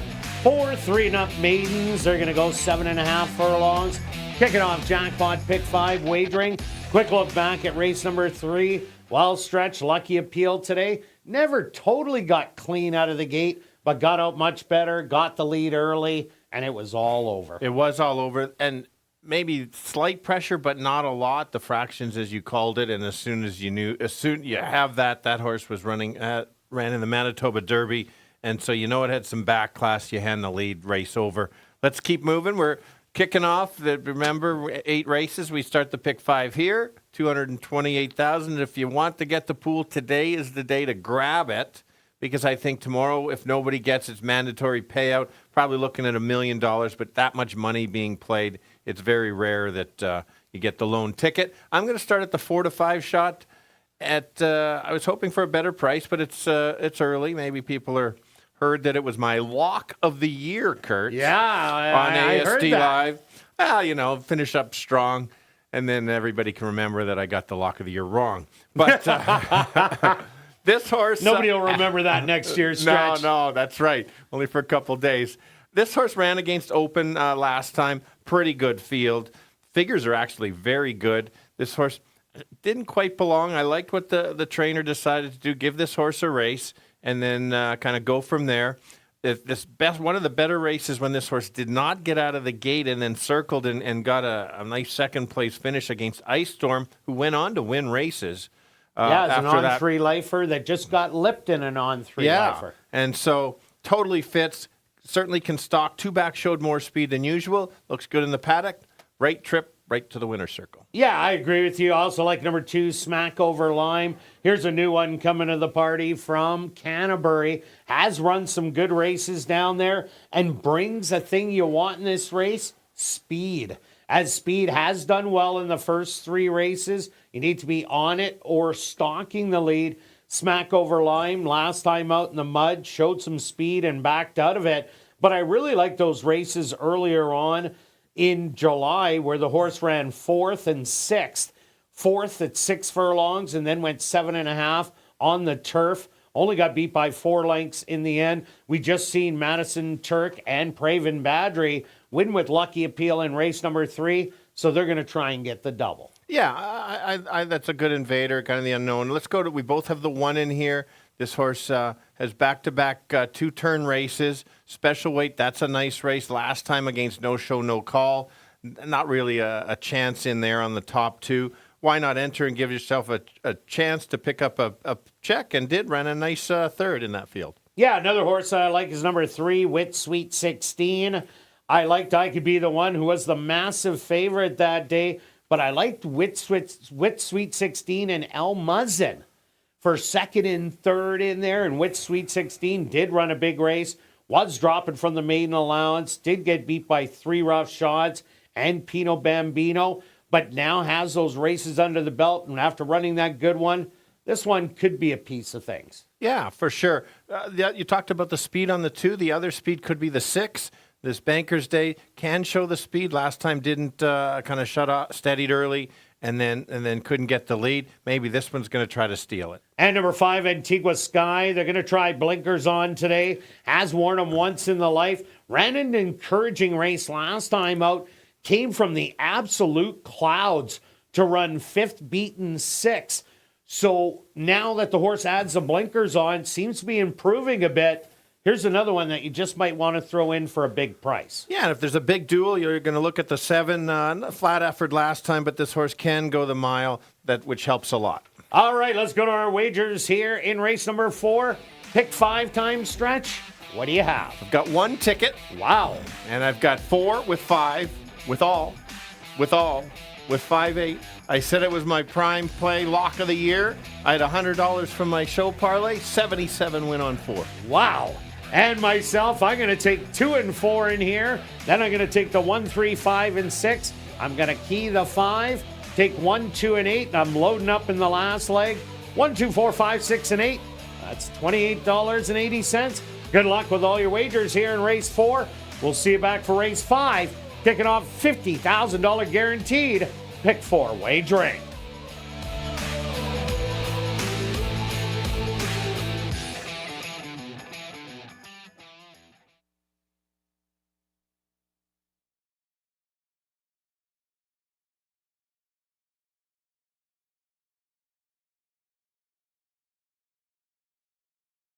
The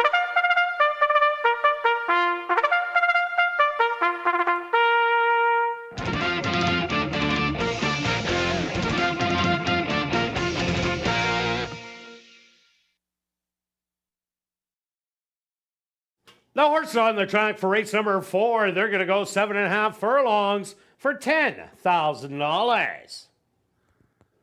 Number 1 is Pino Bambino, owned by Larry Falloon and Blaine McLaren, trained by Stephen Gaskin with Rashad Knights.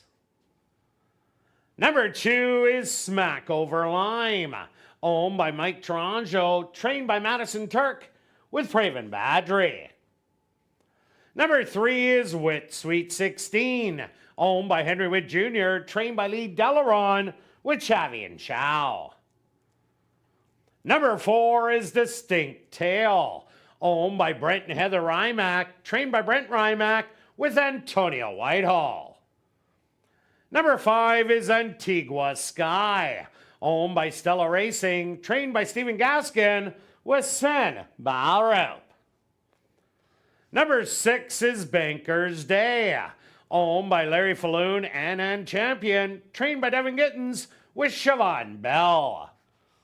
Rounding out the field is number 7, Three Rough Shots, owned and trained by Terry Cole with Neville Stevenson. Jackpot Pick 5 wagering.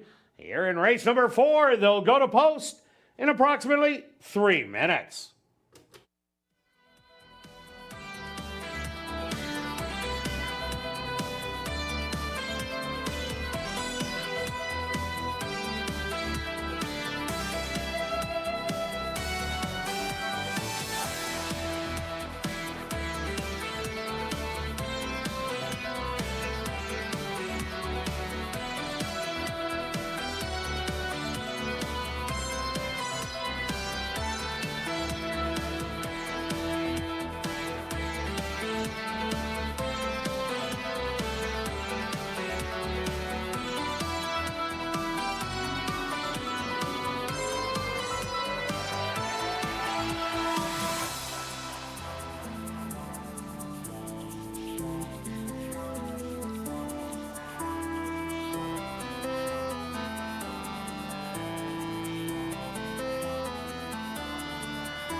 Boys going 7.5 furlongs, kicking off the pick 5, all looking for their first lifetime win.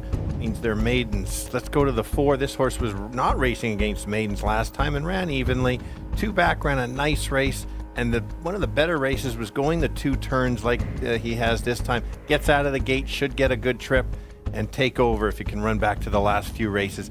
The 1 horse along the rail has back-to-back going a little bit longer, cuts back in distance. That's only going to help him.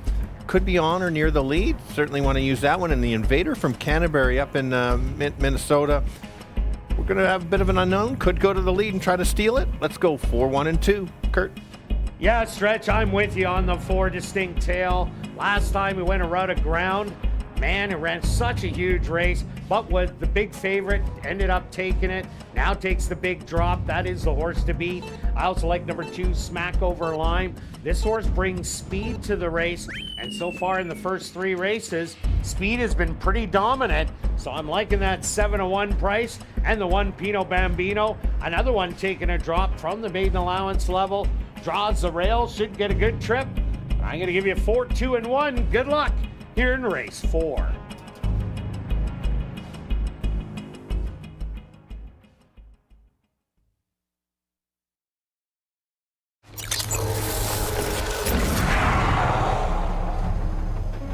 It's now 2 minutes to post time at ASD.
Post time!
Pino Bambino, Smack Over Lime, and with Sweet 16 in the starting gate. The 4-5 favorite, Distinct Tail. The gates were open, now closed. Antigua Sky's turn. Just 2 left to load. Banker's Day.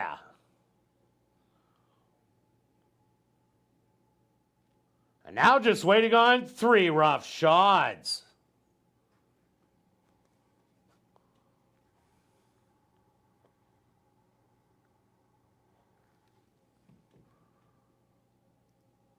The field is set. They're at the post. And they're off. Breaking a little slow was Antigua Sky. From the inside, Pino Bambino and Smack Over Lime. These two are going to set an early pace. Settled in behind the favorite Distinct Tail with Banker's Day to the outside. 2 more lengths back. That's with Sweet 16. 3 rough shots. And Antigua Sky, the early trailer, about a dozen off the lead. But it's Pino Bambino. Cuts the opening quarter in 25 seconds. Smack Over Lime, still right there in second. Right in third, Distinct Tail, waiting to make a move with Banker's Day to the outside. A gap of 5 lengths to 3 Rough Shots. Then Wit Sweet 16 and Antigua Sky is still the trailer. Half mile, 49 and 2. And it's Pino Bambino and Smack Over Lime. These two look at each other in the eye. Distinct Tail trying to reel them in from third. Backing out of it in fourth. That's Banker's Day. They hit the head of the lane. Smack Over Lime in between horses. On the inside, Pino Bambino. Distinct Tail. 3 wide. It's these 3. Smack Over Lime. Distinct Tail. A 16th of a mile to go. But the favorite, Distinct Tail, is going to win it by a half a length. Second is Smack Over Lime. Looked like Pino Bambino hung around for third with Wit Sweet 16 in fourth.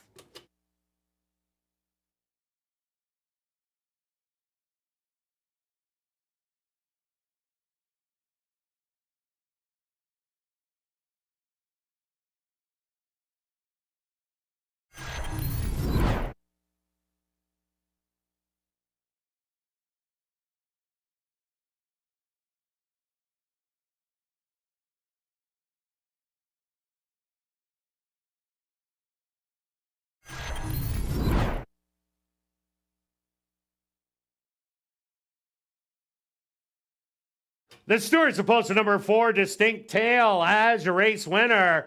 Number 2, Smack Over Lime, finished in second. A photograph has been called to determine the show position. They went the opening quarter 25 seconds, the half 49 and 2, 6 furlongs 115 and 4, 7 furlongs 129 and 3. Time for the 7.5 furlongs 136 and 3.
Results of the photo show number 1, Pino Bambino, finishing third. Fourth goes to number 3, Wit Sweet 16. Now in the winner's enclosure, the official winner here in race number 4, that's number 4, Distinct Tail.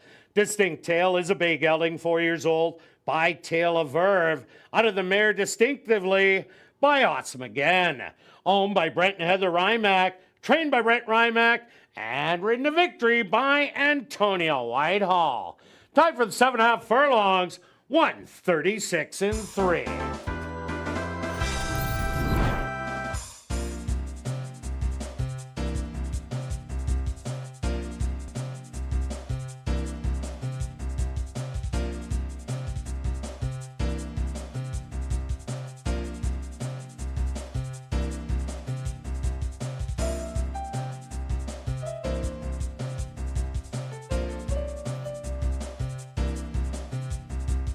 Race 4 is official in the upcoming 5th race. Kicking off $50,000 guaranteed pick 4 wagering. There are no changes. Post time for race number 5, 13 minutes away.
And just a reminder, ladies and gentlemen, that tomorrow is the last night of racing for the 2024 season.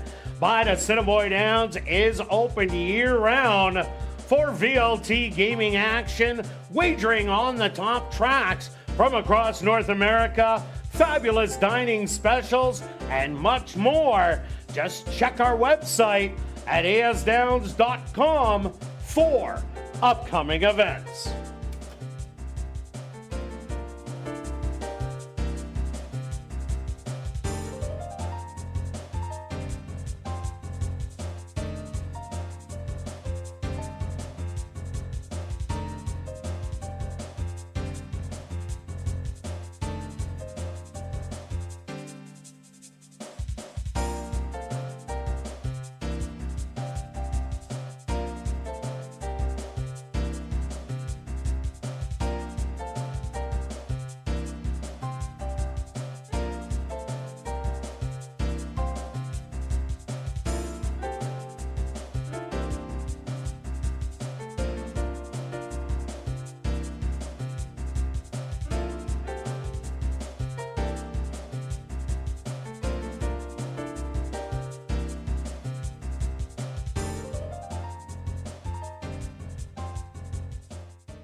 And ladies and gentlemen, directing your attention back down to the winner's enclosure.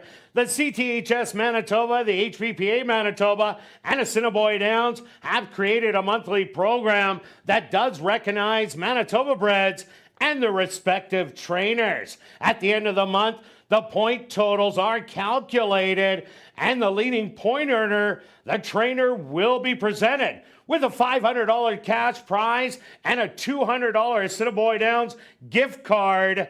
We have Wayne King from the CTHS in the middle to the right of the hat of Michael Nault. To the left, Scott Anderson from the HPPA, and Darren Dunn on the far right from Assiniboia Downs. Saying congratulations to Manitoba Strong winner Michael Nault, who won by 3 points in the end. Congratulations, Michael Nault, for the Manitoba Strong winner for September.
And welcome back down to the paddock for race number 5, kicking off $50,000 guaranteed pick 4 wagering with a $5,500 claimer for fillies, mares, 3-year-olds and up. They're going to go 5.5 furlongs. Quick look back at race number 4. Wild Stretch, Distinct Tail, ran that race we were looking for, but had to really work to get over Smack Over Lime. Yeah, Antonio had the patience, saw the 1 and the 2 battle, waited, and then finally took over, needed that perfect trip. Let's go kicking off the pick 4, 50,000. Thanks for playing that pick 5, 75,000 in the pool. So even if you don't get the whole pool, it'll certainly be close. I'm going to start with the closer here, the 5 horse at even money.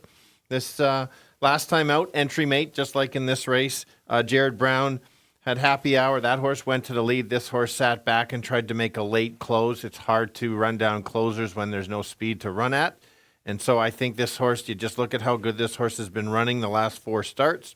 Should get that stalking trip. If the speed backs up, certainly can be there. Yeah, there's no doubt this is an easier race. 4 load abroad than the 75. I also like number 3, Where's the Pumps, is jumping up in here, but brings speed to the race. There is a little bit of speed, but not a ton in here. Load abroad could go after the leader, but it is the same trainer, Jared Brown. So I expect Demario Bino to try and get out there and nurse the early lead. And if he does clear, I don't think the pace is going to be super hot, so might just have enough to go gate to wire. Absolutely. I do like that selection. Let's go to the 1 as my third selection. 17-1. There's an overlay. We've already had one of those today. This horse should get that stalking trip, maybe sit in second or third. I don't know if the horse will actually go after Pumps, but just could wait and get that rail and trying to come up the rail. And also I like number 6, She's My Priority. Looking for 3 or 4 in a row now, but the horse definitely needs some speed to run at, but is only going 5.5, but definitely with a shot. Let's go to our wagers here in race 5. Stretch, what do you have? Got 2 tickets. I would probably adjust because I've got the pick 5 going, but let's play 2. 5 with 2, 3, 4, 5 with 1, 2, 8 with 1, 2, 5, 6, and 8. Kind of all in, but my saver ticket is 1, 3, 5, key the 5, 1, 2, 8 with 5 and 8. Couple tickets depending on if you got a group or not to go with. And myself, I'm going to take 3 and 5, then 4 and 5, then 1 and 2, and I'm loading up in the last 1, 2, 4, 5, 6, and 8. That's $48. Good luck with all your wagers here in race 5. We'll see you back for race 6.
The horses are on the track for race number 5, our VIP Fan of the Night race. They're going to go 5.5 furlongs for $13,200.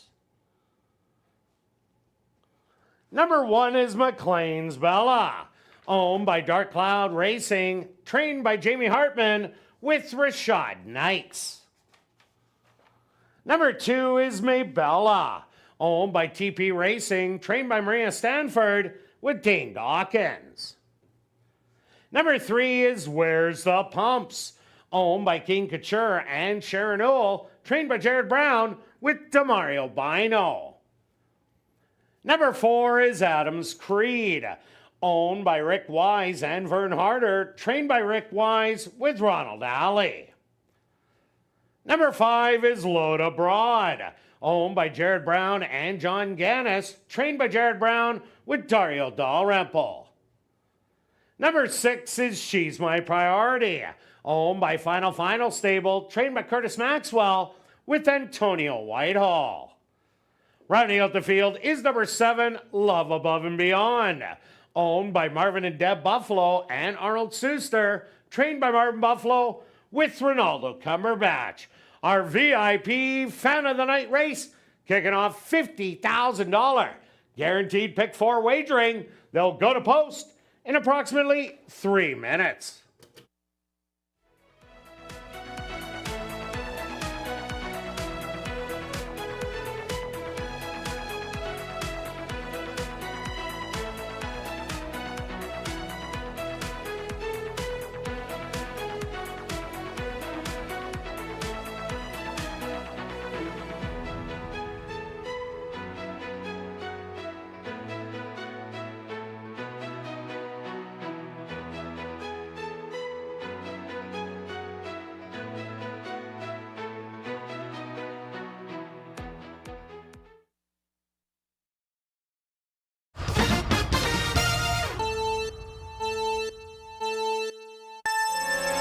Girls going 5.5 furlongs in a very competitive field. Yes, the 5 is the favorite.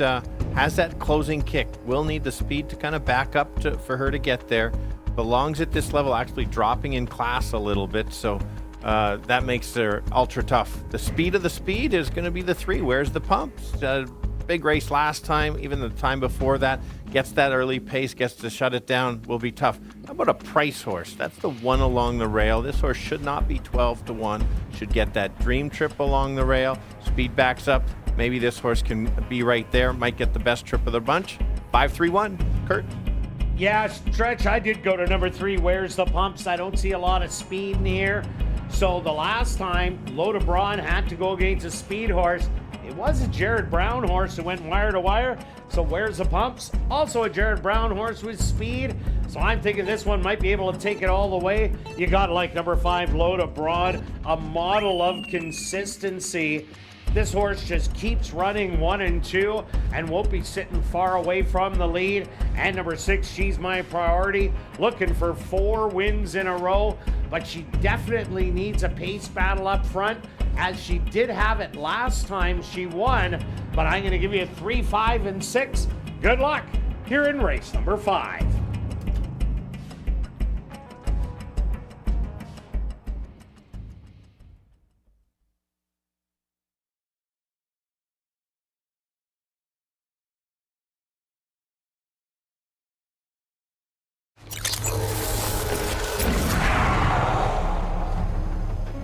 It's now 2 minutes to post time at ASD.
McLean's Bella. She'll be the first to step into the starting gate. Next up, Maybella.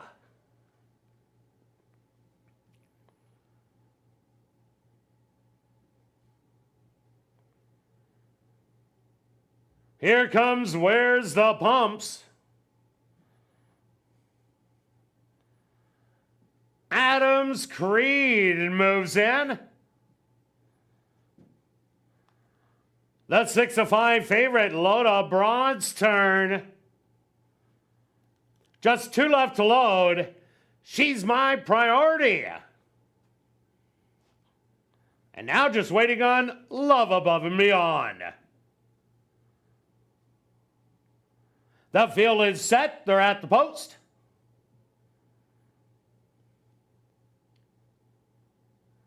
And they're off. Where's the Pumps?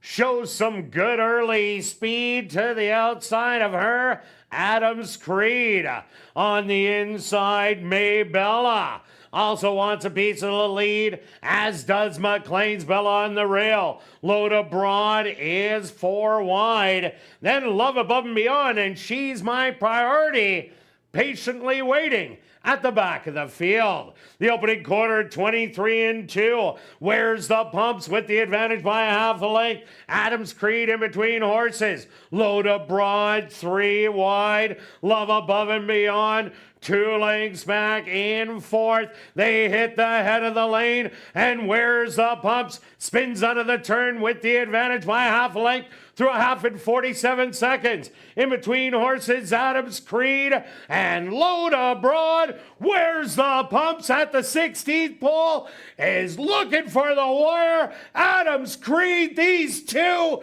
noses on the wire. Too close to call between Where's the Pumps and Adams Creed. Loda Broad finished in 3rd.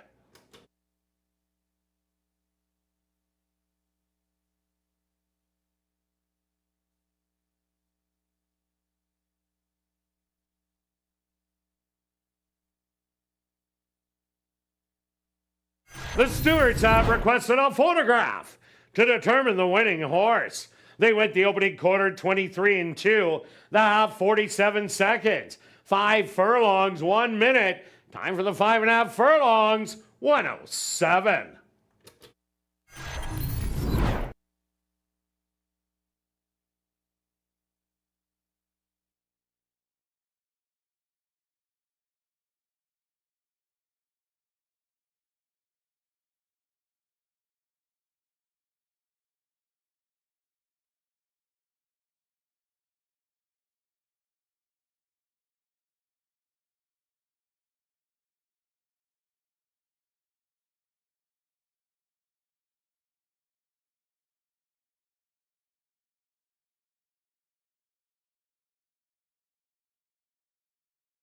Results of the photo show the winner number 4, Adams Creed. Second goes to number 3, Where's the Pumps. Third to number 5, Loda Broad. And fourth to number 2, Maybella.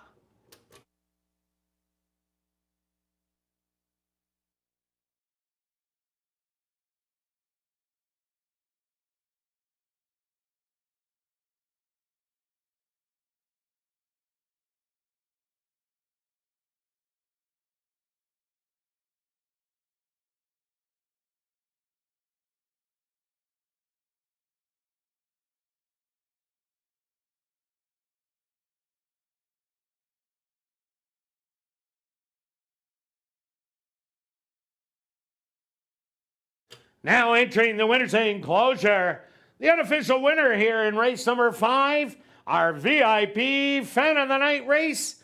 That's number 4, Adams Creed. Adams Creed is a chestnut mare, 5 years old, by Jimmy Creed, under the mare categorized by Menifee. Owned by Rick Wise and Vern Harder, trained by Rick Wise, and ridden to victory by Ronald Alley. Time for the 5.5 furlongs, 1:07.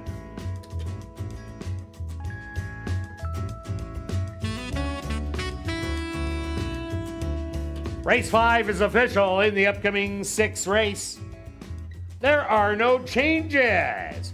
Rolling double and late pick 3. They'll go to post in 15 minutes.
Ladies and gentlemen, turning your programs back to race number 5, we had a claim to report. Claim for $5,500 was number 5, Load Abroad, claimed by A2 Thoroughbreds trainer Michael Naults. And you better hurry and get your 50-50 tickets. The current pool is $2,090 and still growing. Tickets 1 for 10, 10 for 20, 50 for 50, or 200 for $100. You can get your tickets at Guest Services, the VLT Cashier's Cage, the 50-50 Ticket Seller, or at 5050.asdowns.com. Ticket sales will close at 9:50 p.m., just a little over 8 minutes away. So get your tickets now.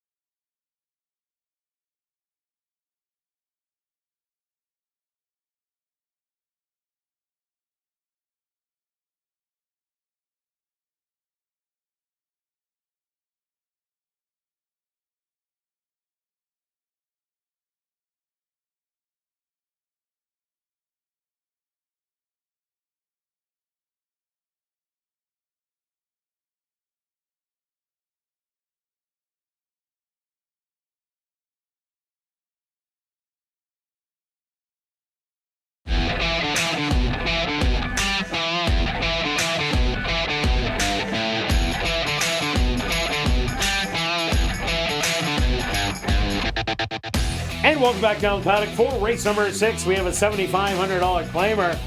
4 fillies and mares, 3 and up that are maidens. They're going to go 5.5 furlongs. Quick look back at race number 5. Well, the speed went to the front. That being Where's the Pumps and Adams Creed. And they just ran around the racetrack together. But Adams Creed got the bob at the wire and bobbed us out of the pick 4 and pick 5. It did. Over $86,000 played. I'm going to guess no more than about 2,000 or so left in the pool. Not us, as you mentioned. Yeah, I can but see it'll be that. interesting to see. We haven't had a carryover in a pick 4 this year, I don't think. No, we haven't. That would make for tomorrow, which we're both cheering for because we're not alive.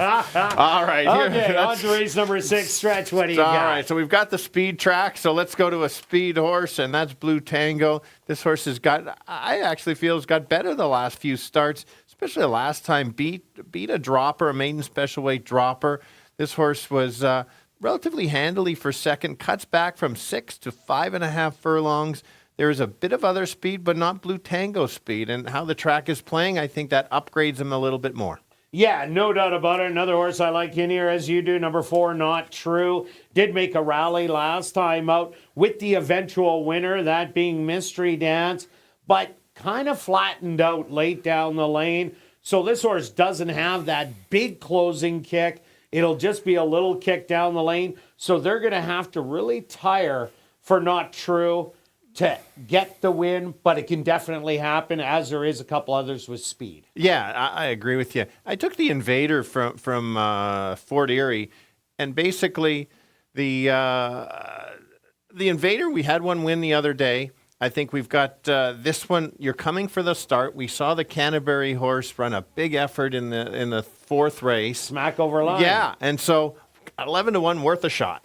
Yeah, for sure. Also take a look at number 2, Lola Lee. Was a neck better than Blue Tango, going 5.5 last time out. Did the chasing game and just couldn't get by Blue Tango, but does have that inside speed. So maybe if Lola Lee gets out of the gate a little bit better, it might be able to take it all the way.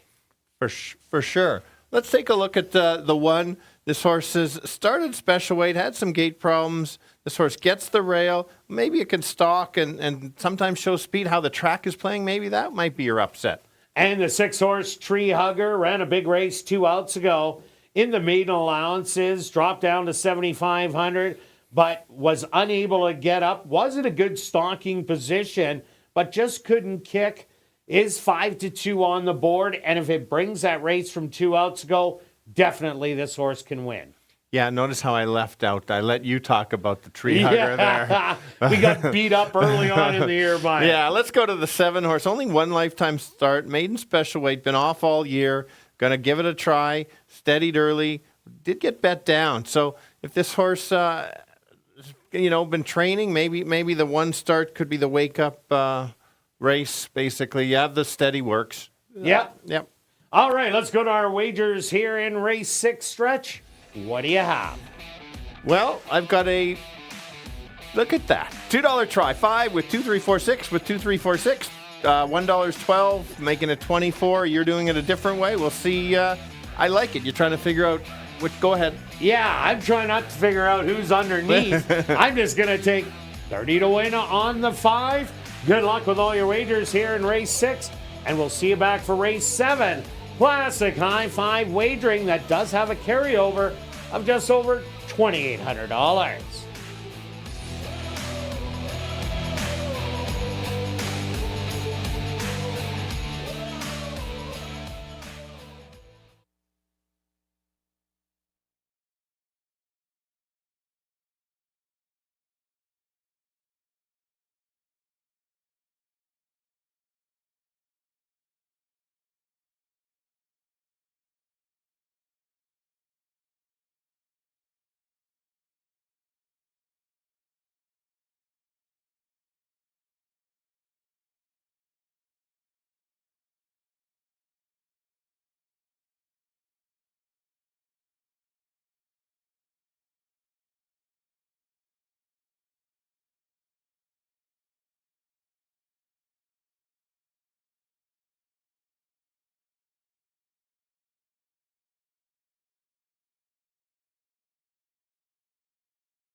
The horse on the track for race number 6. They're going to go 5.5 furlongs for $10,000. Number 1 is Pam's Awesome, owned by WRA Ventures, trained by Stephen Gaskin with Sven Baurup. Number 2 is Lola Lee, owned by Anderson Livestock, Hillside Farms, and WRA Ventures, trained by Stephen Gaskin with Antonio Whitehall. Number 3 is Freed by Magic, owned by Andy Stronach, trained by Lauren Fraser with Neville Stevenson. Number 4 is Not True, owned and trained by Marion Johnston with Siobhan Bell. Number 5 is Blue Tango, owned by Black Diamond Stable and Kenneth Lee Gardepy, trained by Tom Gardepy Jr. with Rashad Knights. Number 6 is Tree Hugger, owned by Wind Dancer Stable, trained by Wendy Anderson with Demario Bino. Rounding out the field is number 7, Lady Roxana, owned by Gerald Babchishin, trained by Tiffany Husbands with Ronaldo Cumberbatch. Post time for race number 6, approximately 3 minutes away.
Girls going 5.5, looking for their first win lifetime. Let's go to the speed because that's how the track is playing, and that's the 5.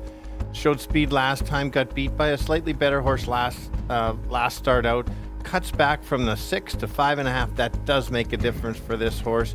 If she can grab the lead, she might just be able to keep going. We have a price horse at 7 to 1, won't be on the lead. Make a late close. That's the 4. And the Invader from Fort Erie out in Ontario is 9 to 1. 2 back makes that horse a possible winning type race. So let's go 5, 4, 3. Kirt. Yeah, Stretch, I'm with you on number 5, Blue Tango. Ran huge, lost to a maiden allowance dropper, but beat everyone else. So I'm thinking a big shot, especially if she makes the lead by herself. Also like number 4, Not True, has to sit a little bit closer than it did the last couple of times, but has been running and improving with each and every start. And number 2, Lola Lee, ran a big race against Blue Tango 2 outs ago and did beat Blue Tango by a narrow neck at the wire and has the inside post. So I'm going to give you a 5, 4, and 2. Good luck here in race number 6.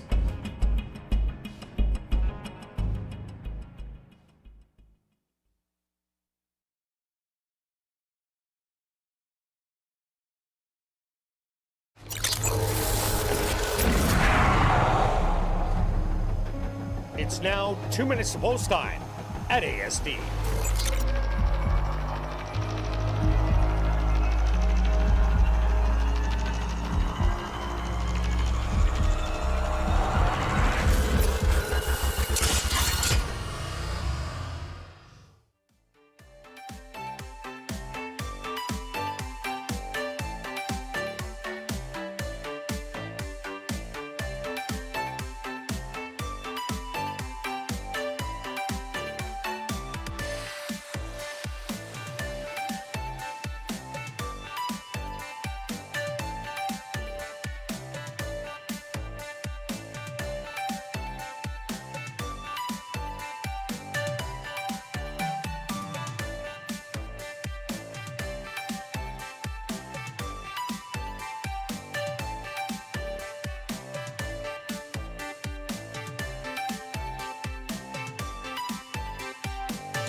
Pam's Awesome leads the maidens into the starting gate. Lola Lee now moves in.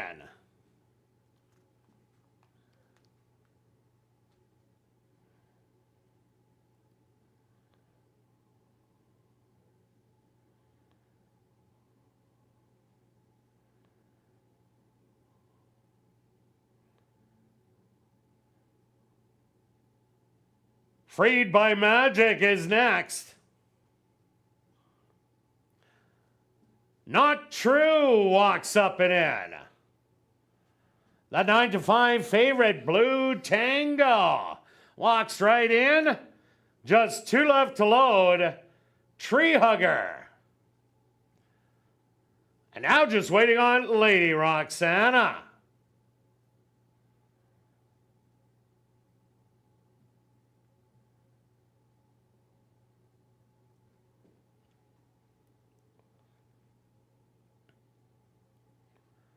The field is set. They're at the post.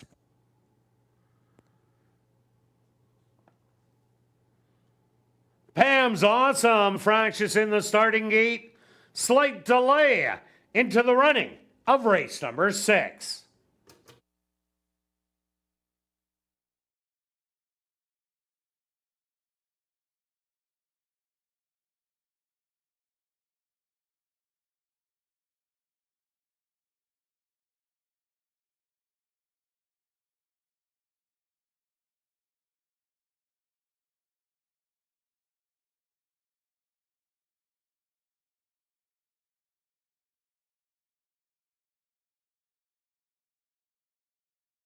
Ladies and gentlemen, we have a late scratch to report.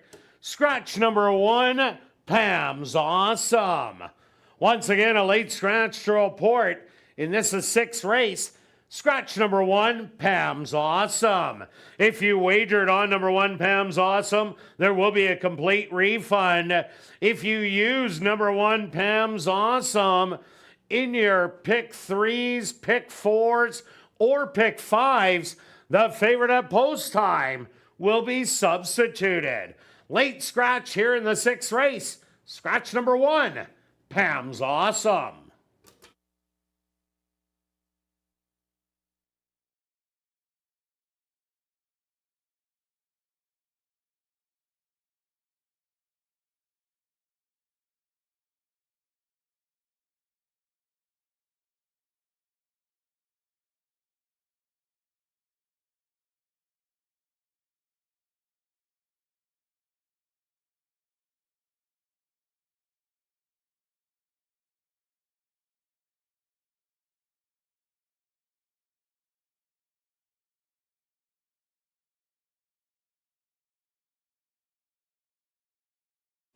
The horses are now being unloaded.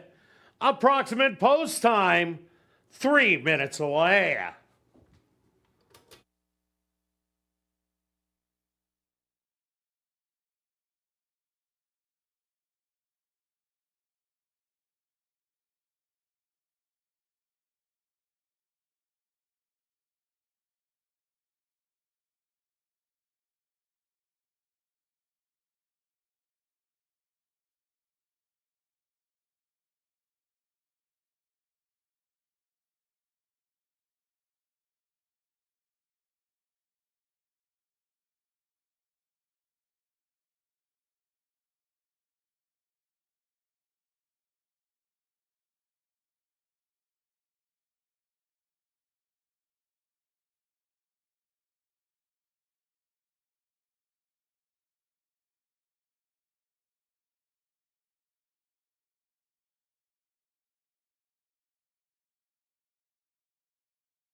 The horses are now reloading into the starting gate.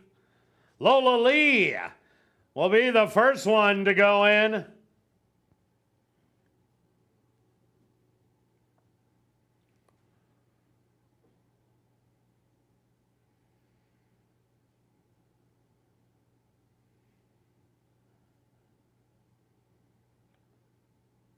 Lola Lee getting a little extra help from the gate crew. Great job by them. Freed by Magic steps up. And in. Here comes Not True.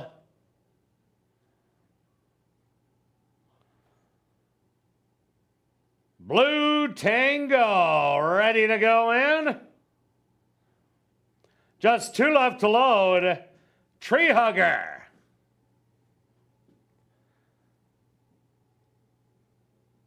And now just waiting on Lady Roxana.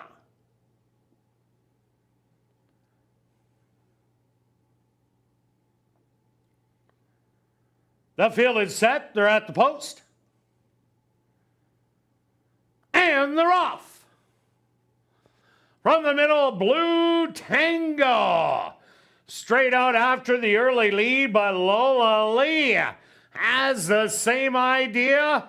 And these two are set to do some early battling. Settled back in third, freed by Magic. With on the outside, Tree Hugger. Then Lady Roxana. And Not True will be the early trailer. 23-3 the opening quarter. Lola Lee and Blue Tango. These two still battling it out. 3 lengths in front of Tree Hugger and Freed by Magic. Lady Roxana still 3 back, and the trailer Not True. They hit the head of the lane, and Blue Tango now takes over by 5 lengths through a half in 47-3. Tree Hugger's gonna rally to the outside, but they're coming to the 16th pole. And this is all Blue Tango, who's going to win by 4. Tree Hugger second best. Third's going to go to Not True. And fourth to Lola Lee.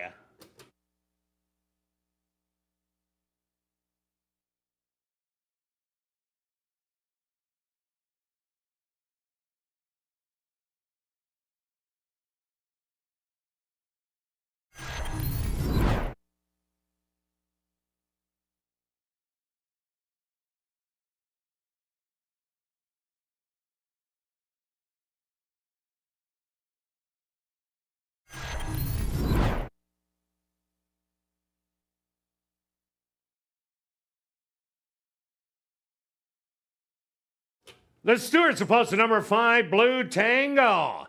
As a race winner, second goes to number 6, Tree Hugger. Third to number 4, Not True. And fourth to number 2, Lola Lee.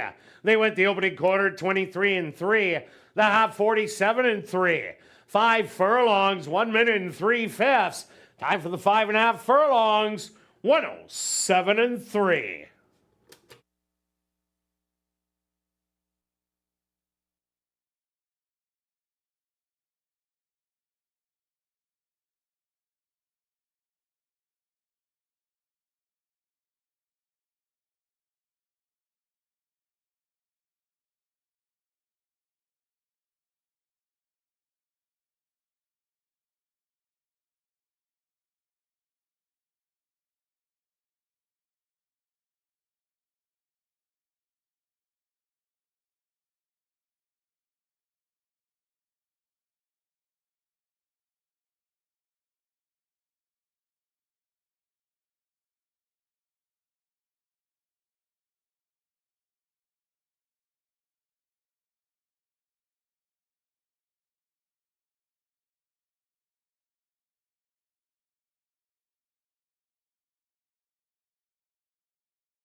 Now entering the winner's enclosure, the official winner here in race number 6. That's number 5, Blue Tango. Blue Tango is a chestnut filly, 3 years old, by Air Force Blue, out of the mare Dancing Cheek to Cheek by Forestry. Owned by Black Diamond Stable and Kenneth Lee Gardepy, trained by Tom Gardepy Jr., and ridden to victory by Rashad Knights. Time for the 5.5 furlongs, 107-3. Congratulations goes out to trainer Tom Gardepy Jr. and jockey Rashad Knights, who team up for the double. 2 wins for trainer Tom Gardepy Jr. and jockey Rashad Knights. Race 6 is official in the upcoming 7th race. Classic high 5 wagering with a carryover of just over $2,800. They'll go to post in 13 minutes. And after the final race, be sure to head up to the clubhouse where our popular Crazy Hour kicks in. Beer, wine, and shots, just $5 and 25% off all appetizers. Plus, tonight and every race night, we will be drawing for $500 cash at 11:30 p.m. in the VLT Lounge during Crazy Hour.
And ladies and gentlemen, we've drawn our winning ticket in tonight's 50-50 draw.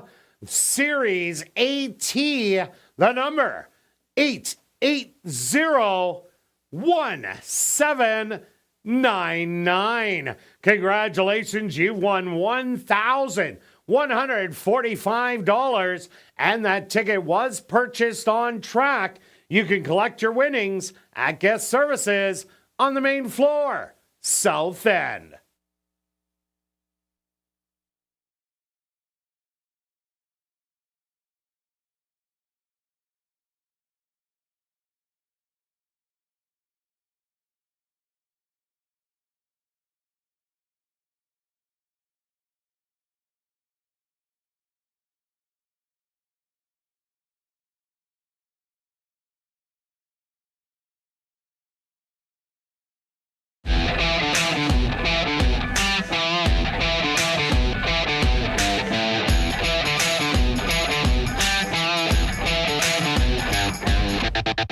And welcome back down the paddock for race number 7. We have a $3,000 claimer for fillies mares 3 and up that are non-2 of the year or non-4 lifers. They're going to go 5.5 furlongs. Quick look back at race number 6. While Blue Tango got company from Lola Lee, but a patient ride by Rashad Knights to pull away at the head of the lane and win easy. Yeah, you called it, and watching it live and just watched that the two got out in front, and Rashad recognized, you know what, I've got the best horse. Instead of dueling, made the nice middle move and won for fun. Let's keep going. As I might have played these pick fours too often to know. I said 2,000. It was about 2,400. There's about around 400 or 500 left with 2 legs to go. There's some long shots out there that could knock it out, and we have a there's no doubt about carryover. How many will be the Moon Connection in the end is the question mark. Exactly right. I'm cheering for you for the carryover. Anyway, let's go to the top selection. My top selection is the 2-horse. How the track is playing. Kirt might even have to make a slight adjustment. I might have to upgrade my pick here. Yes. Get a nice, basically was off 6 weeks, I'll call it a month, and ran a big race that there was a fair amount of speed, and I was not a big fan of this horse, and the horse ran so well. Diane's Wish then made a good trip, took over late.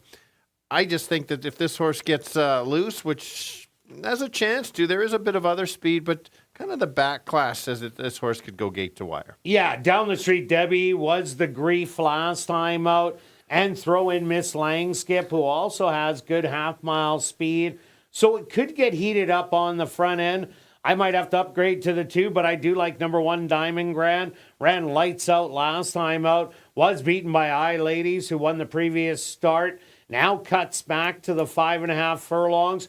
And this horse won't be anywhere near the front end. Does have a really good closing kick. Has run 2/3 going the 5.5 furlong distance. I like it more going 6, but maybe the barn change. Who knows? And 3-1, a little bit low on the odds board for a track that is favoring speed. Yeah, that's a great call on how you mentioned understand value based on just like the pick and change it. I've got a closer on the outside. Giddy Up Zoe, again, I'm getting 5-1. Will be coming off the pace, but she doesn't sit that far. So as long as she can get that move, the closers are rallying for second or third. I like I don't mind this horse to certainly be right there. Who's the Pumps lost by a nose in an earlier race at a higher level? Where's the Pumps? But yeah, you have most of it right again. I think I always call that horse. Yeah, you do. Yeah, so who's the Pumps? Anyway, I think this horse is a good shot, at least to complete your exactor try or high 5 that I might be playing. Yeah, another one to look at is number 5, Savage Love. You get a hot rider. Rashad Knight's already won 2. Last time out was a stalker, pounced, and drew off to win rather easily by 2 lengths. Was also a horse that was off a couple months coming into that race. But the way Savage Love did run in there, a repeat effort, 7-1, big bargain. For sure. Let's take a look at the 6. This horse had the stalker chase Savage Love, and this ran second, was the favorite last time. Now take a look at the odds, 18-1. You see this all the time. You like the horse coming in, jump ship, and you get a huge overlay. That is an overlay.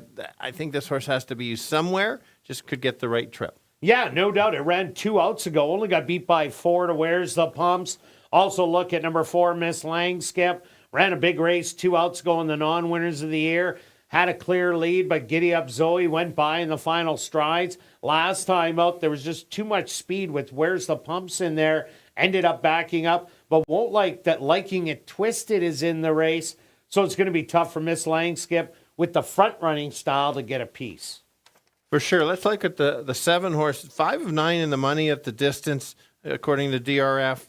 This horse has won already here at ASD, 4 of 11 in the money. Last couple, not so good, but we saw that long shot earlier race, kind of off form, and then run a big one. That's what this one could do. And also look at number 3, Rosa Mooncoin. Ran a good race 2 outs ago in the non-3 lifer last time. A little bit of a flat effort. Now drops down to this non-2 of the year. And this horse did win for 12-5 non-3. If it could run that kind of a race, definitely a big shot at the win. A wide open 7th stretch.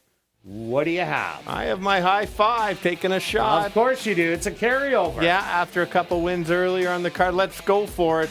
1, 2, and 8 with 1, 2, and 8 with 1, 2, 5, and 8. And then sprinkle the 6 and 4th. And then I don't care who comes in. You love that all button. For sure. It's up there. It's a little pricey if you want. If you want to reduce it, maybe leave the 2 up, put the 2 up on top, and it really reduces the price. And myself, I'm going after the tractor. I'm taking 1, 2, 1, 2 with 5, 8.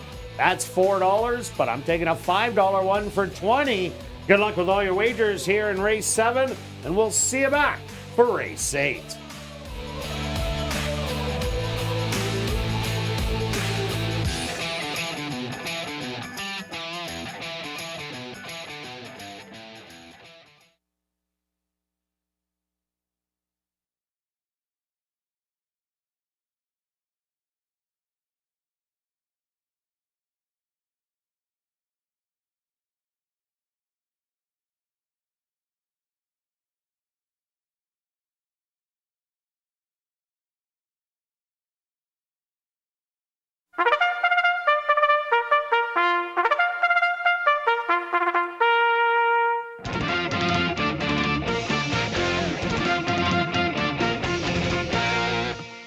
The horse on the track for race number 7. They're going to go 5.5 furlongs for $10,200. Number 1 is Diamond Grand, owned by A2 Thoroughbreds, trained by Michael Nault with Praven Badry. Number 2 is Liking It Twisted, owned by Drop-In Racing, James Keplin and Parker Wallette, trained by Steve Keplin Jr. with Sven Balro. Number 3 is Rose of Mooncoin, owned by Wind Dancer Stable, trained by Wendy Anderson with Ronald Daly. Number 4 is Miss Langskip, owned by 2 Points Ranch, trained by Tiffany Husbands with Demario Bino. Number 5 is Savage Love, owned by Don Lawrence and Rick Wise, trained by Rick Wise with Rashad Knights. Number 6 is Miss Bikini, owned by River Park Stables, trained by Devin Gittins with Siobhan Bell. Number 7 is Down the Street Debbie, owned by Bill and Reed Mooney, trained by Bill Mooney with Dario Dalrymple. Rounding out the field is number 8, Giddy Up Zoe, owned by Locked and Tagged and Ryan DeJarlis, trained by Ryan DeJarlis with Antonio Whitehall. Classic high 5 wagering with that carryover of $2,800. They'll go to post in approximately 3 minutes.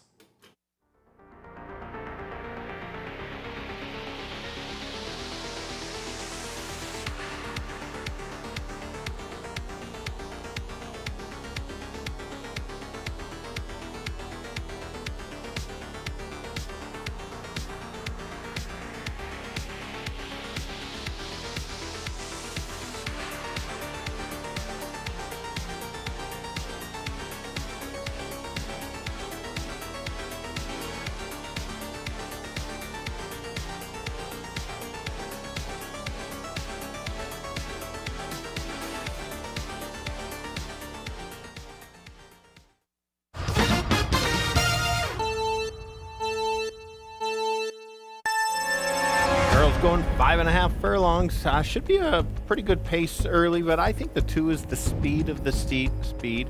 Co-favorites are the 1 and the 2. 2 should be on the lead. How the track is playing, this sets it up nicely for her. Had a bit of a layoff, now comes back. Big performance last time. Repeat effort puts her right close to the end, if not right to the wire first. Others to consider, yes, the 1 along the rail can show speed, but I expect this horse to sit farther back and try to make that late run. So if the speed backs up, that's one to use. And also the outside horse is the other closer. Speed, the 2, closers the 1 and the 8. Let's go 2-8-1. Kirt. Yeah, Stretch, I also like the 1 in here. Diamond Grand, claimed on the last one. Ran a big race. Ladies ended up flying down the lane to steal that win away. Cuts back in distance and will be a late rallier in here. The 2 liking it twisted. We know what it's going to do. Go straight to the front end. Play catch me if you can. And if there isn't a heated pace, could easily wire the field. And number 8, Giddy Up Zoe, has put 2 really good races together. Stocks on the outside and a good price at 9-2. I'm going to give you 1, 2, and 8. Good luck here in race number 7.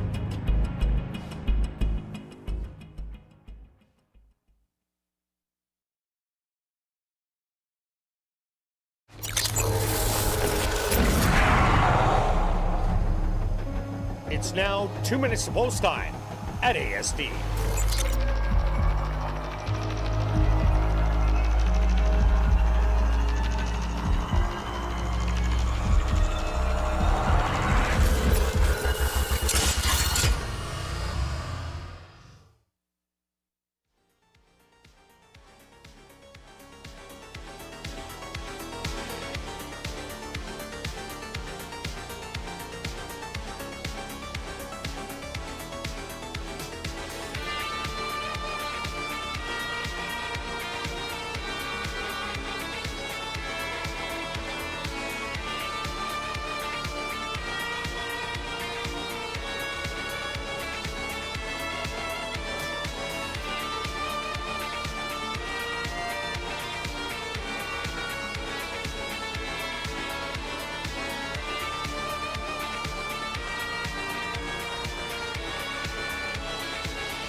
Miss Langskip, the first to go into the starting gate.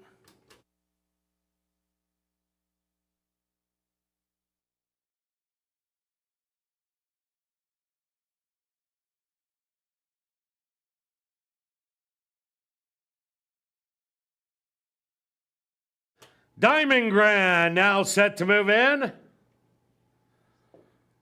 Liking it twisted.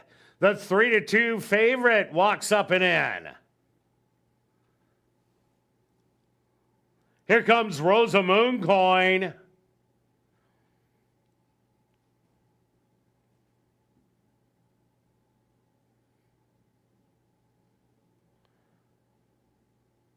Savage Love. Now moving up, Miss Langskip, a little fractious.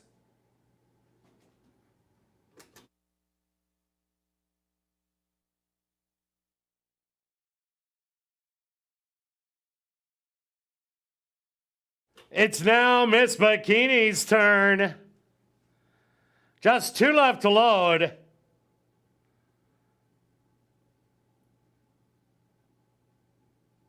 Down the street, Debbie.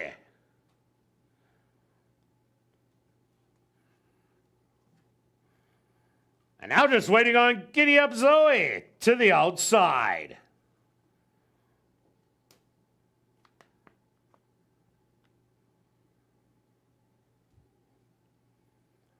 The field is set. They're at the post. And they're off. From the middle of the track, that's Savage Love. Showing a little speed on the inside. Liking It Twisted. And Rosa Mooncoin are going out after the lead. Savage Love back to third. Down the street, Debbie. Fourth on the outside, Giddy Up Zoe. 5 wide, watching that early action. Another length back to Miss Langskip, Miss Bikini. And your early trailer will be Diamond Grand. The opening quarter, 23-3, Liking It Twisted. Now opens up the advantage to a length and a half. Savage Love on the outside, starting to gain ground and looking like it twisted in the eye as they hit the head of the lane. Liking It Twisted with a little more. Savage Love to the outside. These two open up 6 on the field, a 16th of a mile to go. Liking It Twisted, not giving up, is gonna take it. Second best, Savage Love. Third's gonna go to Diamond Grand. Fourth to Miss Bikini. And fifth, Giddy Up Zoe. Ladies and gentlemen, please hold all tickets. A Stewart's inquiry into the running of race number 7.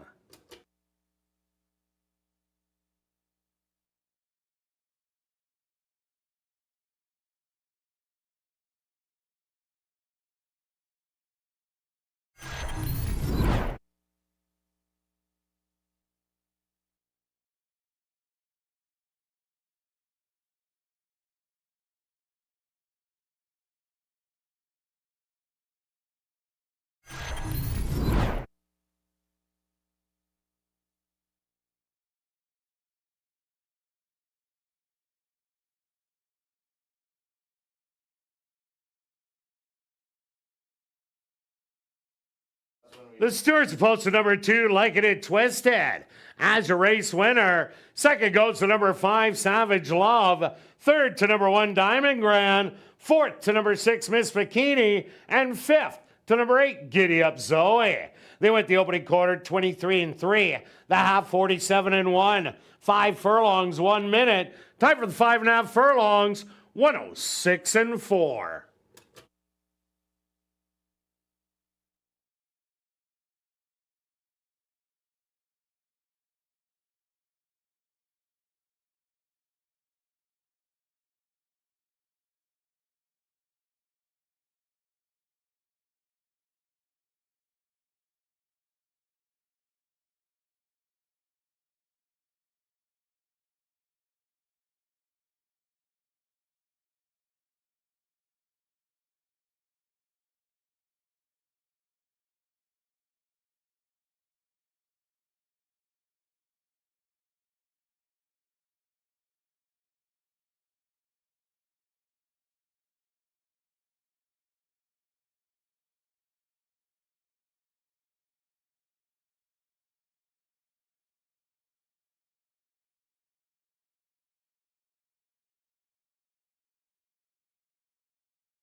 Now entering the winner's enclosure, the unofficial winner here in race number 7, That's number 2, Liking It Twisted.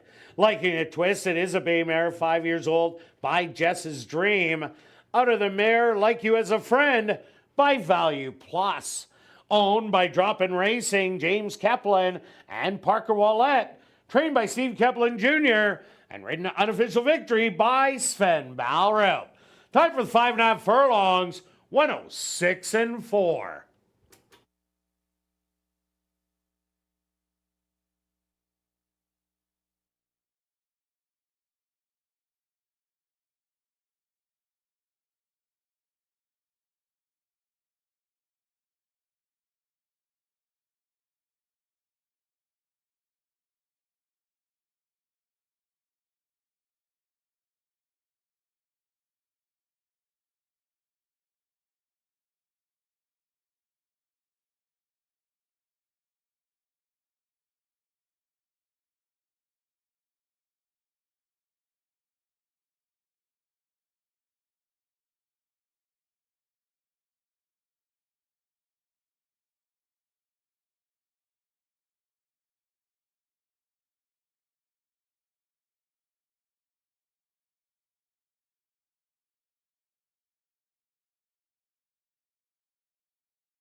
Ladies and gentlemen, after reviewing the films, the stewards are removing the inquiry sign off the board.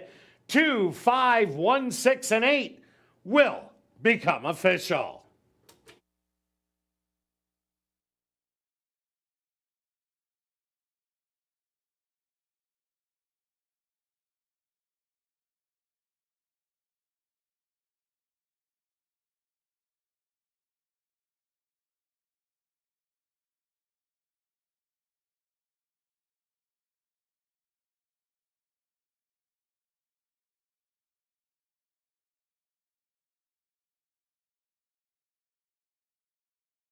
Race 7 is official in the upcoming 8th race.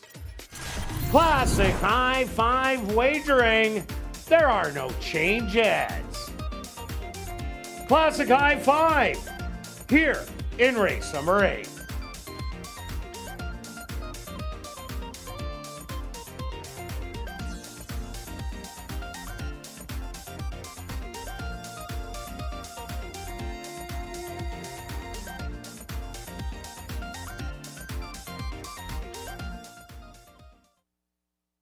Ladies and gentlemen, directing your attention to the television monitors is the inquiry tape from race number 7.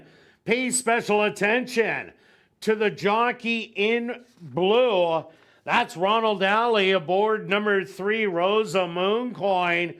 Second off the rail at the front. This is a pan or side shot. You can let it run, guys. And as you see, the 3 is right there. And takes a bad step out of it and takes a little stumble. But after reviewing the films, the steward's decision was no change was warranted. This is once again the pan or side shot. As you see, the 3-horse takes hold. But in the end, there was no change.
And welcome back down paddock for race number 8 for this $7,500 claimer. For 3-year-olds and up, they're going to go 6 furlongs. Quick look back at race number 7. Well, Speed did it again, liking it twisted on the inside, battled. Looked like Savage Love might take it, but Sven Balrup said, no, I got a little bit left. Yeah, and that was the difference from after the layoff, get that tightener last time and look good. But also at the end of the year, with Savage Love running well, fresh. All right, let's finish it off. There is no pick 4 carryover, and nobody's taking home the jackpot today. Okay, so it's all tomorrow. So I think we're playing for $1 million. And we'll be extra handicapping. Yes. So I thought I'd give everybody the heads up, give them a few extra minutes to start focus, print the forms off, get ready to go. But let's cash a ticket to make some money. Yeah, to and build pay it up, for our pick 5s Pay for tomorrow. the ticket. I'm going to go. We'll go top pick. I'll talk about mine and then yours, and we're gonna have a match bet of who plays it tomorrow. All right. Del Vecchio 9-1. He's gonna be the opposite end of where your horse is. I'm gonna probably get some pressure early. This horse has been running game lately. Just got beat by Moro Outlaw. Came up the rail and took over late. If this horse, I know the horse does get brave, can press and hopefully open up. Yeah, no doubt about it. I took Fast Traffic. I don't expect this horse to be too far away. Last time going 5.5, was less than 5 lengths behind. Kind of faded around the turn because it was 5 wide, but came running down the lane to be beaten by a length and a half. Gets an extra half a furlong, and I'm loving the odds at 9-1. All right, yes. Match race between the 4 and 5. We'll play a group ticket tomorrow. Awesome. Touch the 8. This horse just wins races, stalks, makes a slight drop in class, should get the trip outside and get up. And the 2 knocks on the door every time. Almost won last time, but has almost won several times in the last 2 years. Stretch, horses are heading out. Let's go straight to our wagers. Yeah, one of the deep closers is a 1 along the rail you might want to include like you Aspire. have for sure. Had that horse many times. Yeah, I've got a few bets here. 10 win on 5, 30 place on 5, just in case I need an exactor box, 5 and 8 for $10. Lots of bets going on. Wow, you're really mixing it up. Yeah, there we go. And myself, I'm going after the triactor. I'm putting the 4 on top of the 12568. 12568. That's only $20. Good luck with all your wagers here in race 8, and we'll see you tomorrow, 6:45 Central, for the final ASD Live of 2024.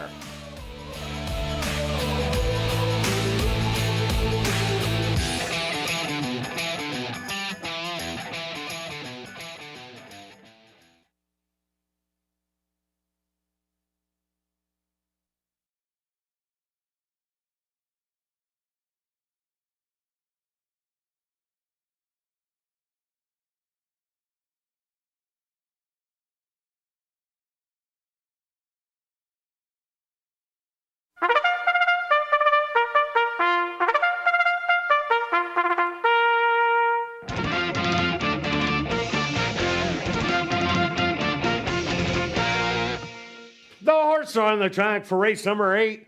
They're going to go 6 furlongs for $14,800. Number 1 is Spire, owned by Pink Cloud Racing, trained by Courtney Ross with Neville Stevenson. Number 2 is Far Beyond, owned by Keen Couture and Sharon Newell, trained by Jared Brown with Dario Dalrymple. Number 3 is Starship Chewbacca, owned by Daryl Paranica and Wendy Anderson, trained by Wendy Anderson with Ronald Alley.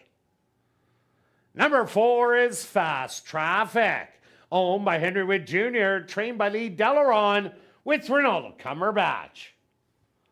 Number 5 is Del Vecchio, owned by Karen Bjarnson, trained by Tom Gardapi Jr. with Rashad Knights.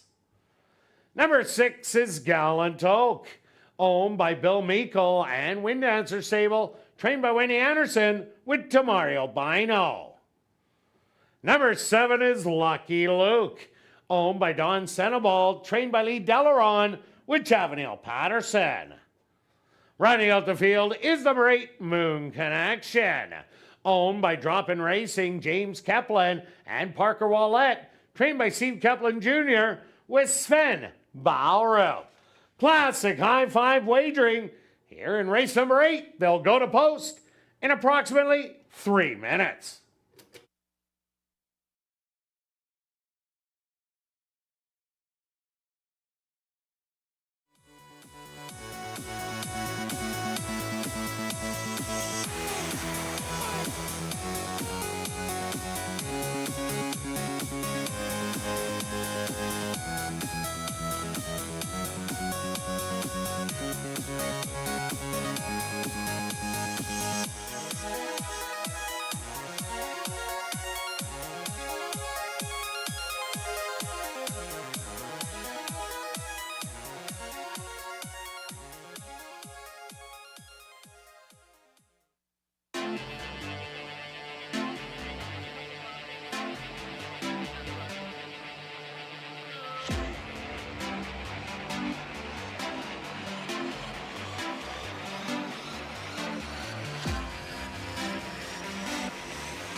Boys close out the night going 6 furlongs.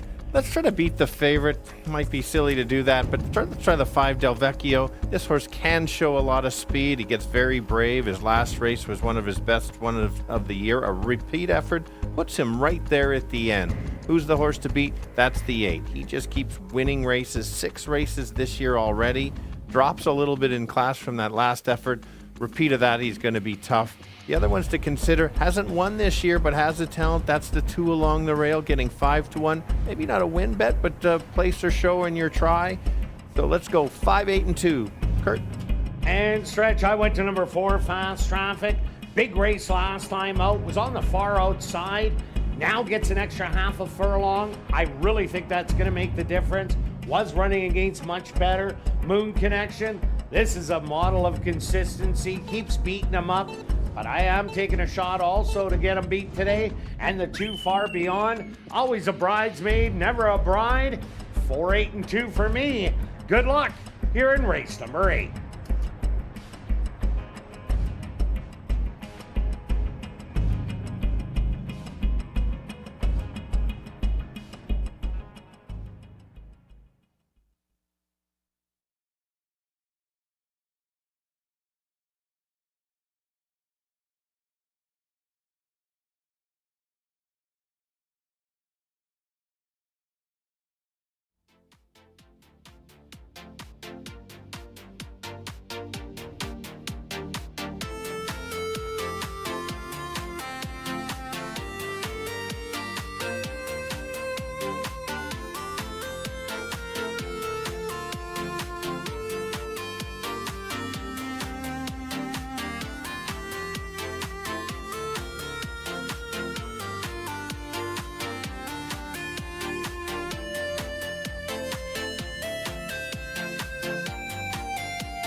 Post time!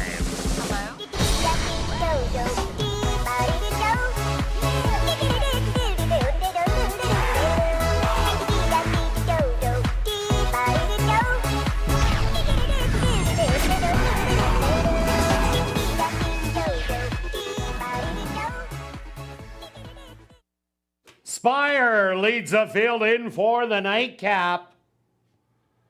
Next in, Far Beyond. Starship Chewbacca will be the next to go in. Fast Traffic's turn.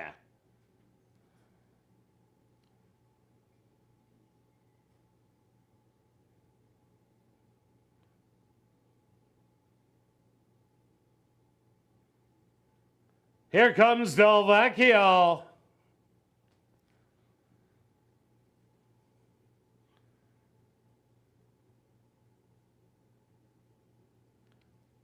Gallon Oak moves in. Just 2 left to load. Lucky Luke.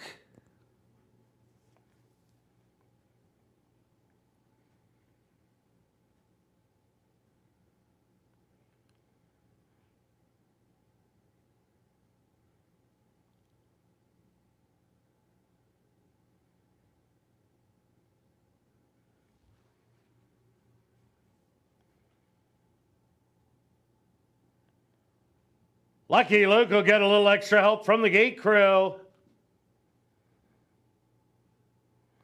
And now just waiting on the even money favorite, Moon Connection. They're all set. They're at the post. And they're off. Breaking a little slow was Lucky Luke and Fast Traffic. From the outside, Moon Connection shows some early speed with Del Vecchio. Now taking over as a leader.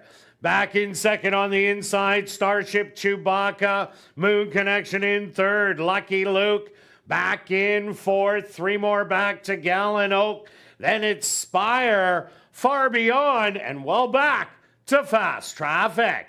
23-1 the opening quarter. And Del Vecchio is loose on the lead by a length and a half. Back to second, Moon Connection. It's in an all-out drive, Starship Chewbacca. It's going to be looking for room on the rail. Gallon Oak making a wide rally, the half, 46-2. They hit the head of the lane, and Del Vecchio spins out of the turn with the lead. Starship Chewbacca in between horses with a big run, and to the far outside, here comes Gallon Oak and Moon Connection, but Gallon Oak has the best stride and is going to win it. Starship Chewbacca in second. Third is going to go to Moon Connection, and a blanket finish in behind.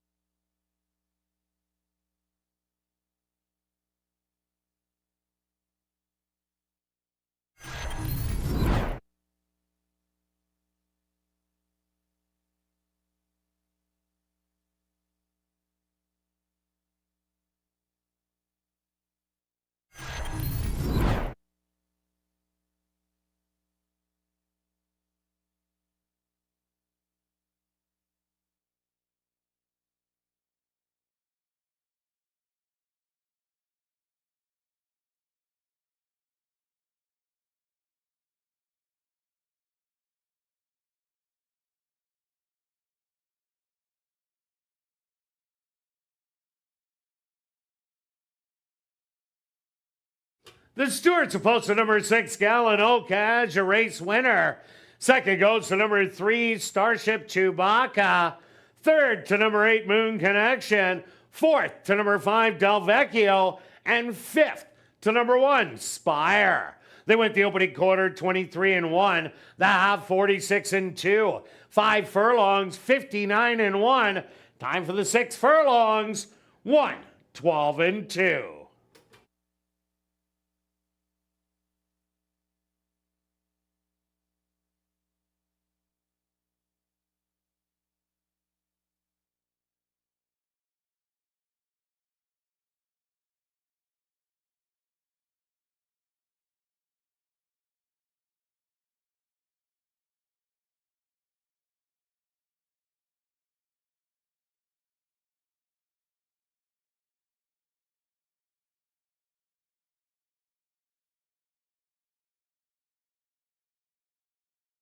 Now entering the winners enclosure, the unofficial winner here in race number 8, that's number 6, Gallant Oak. Gallant Oak is a big gelding, 5 years old, by Gallant Son, out of the mare Cornelia Marie by Golden Missile. Owned by Bill Meikle and Win Answer Stable, trained by Wendy Anderson, and ridden to victory by Demario Bino. Time for the 6 furlongs, 1-12-2.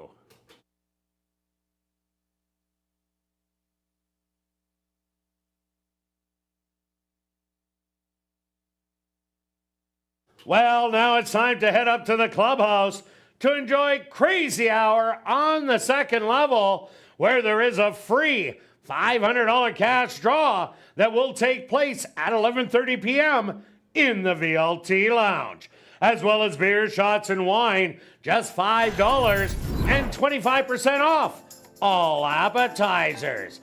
And just a reminder that the last night of racing action is tomorrow at 7:30 with more fan appreciation specials and a mandatory payout of the Jackpot Pick 5. We will see you tomorrow.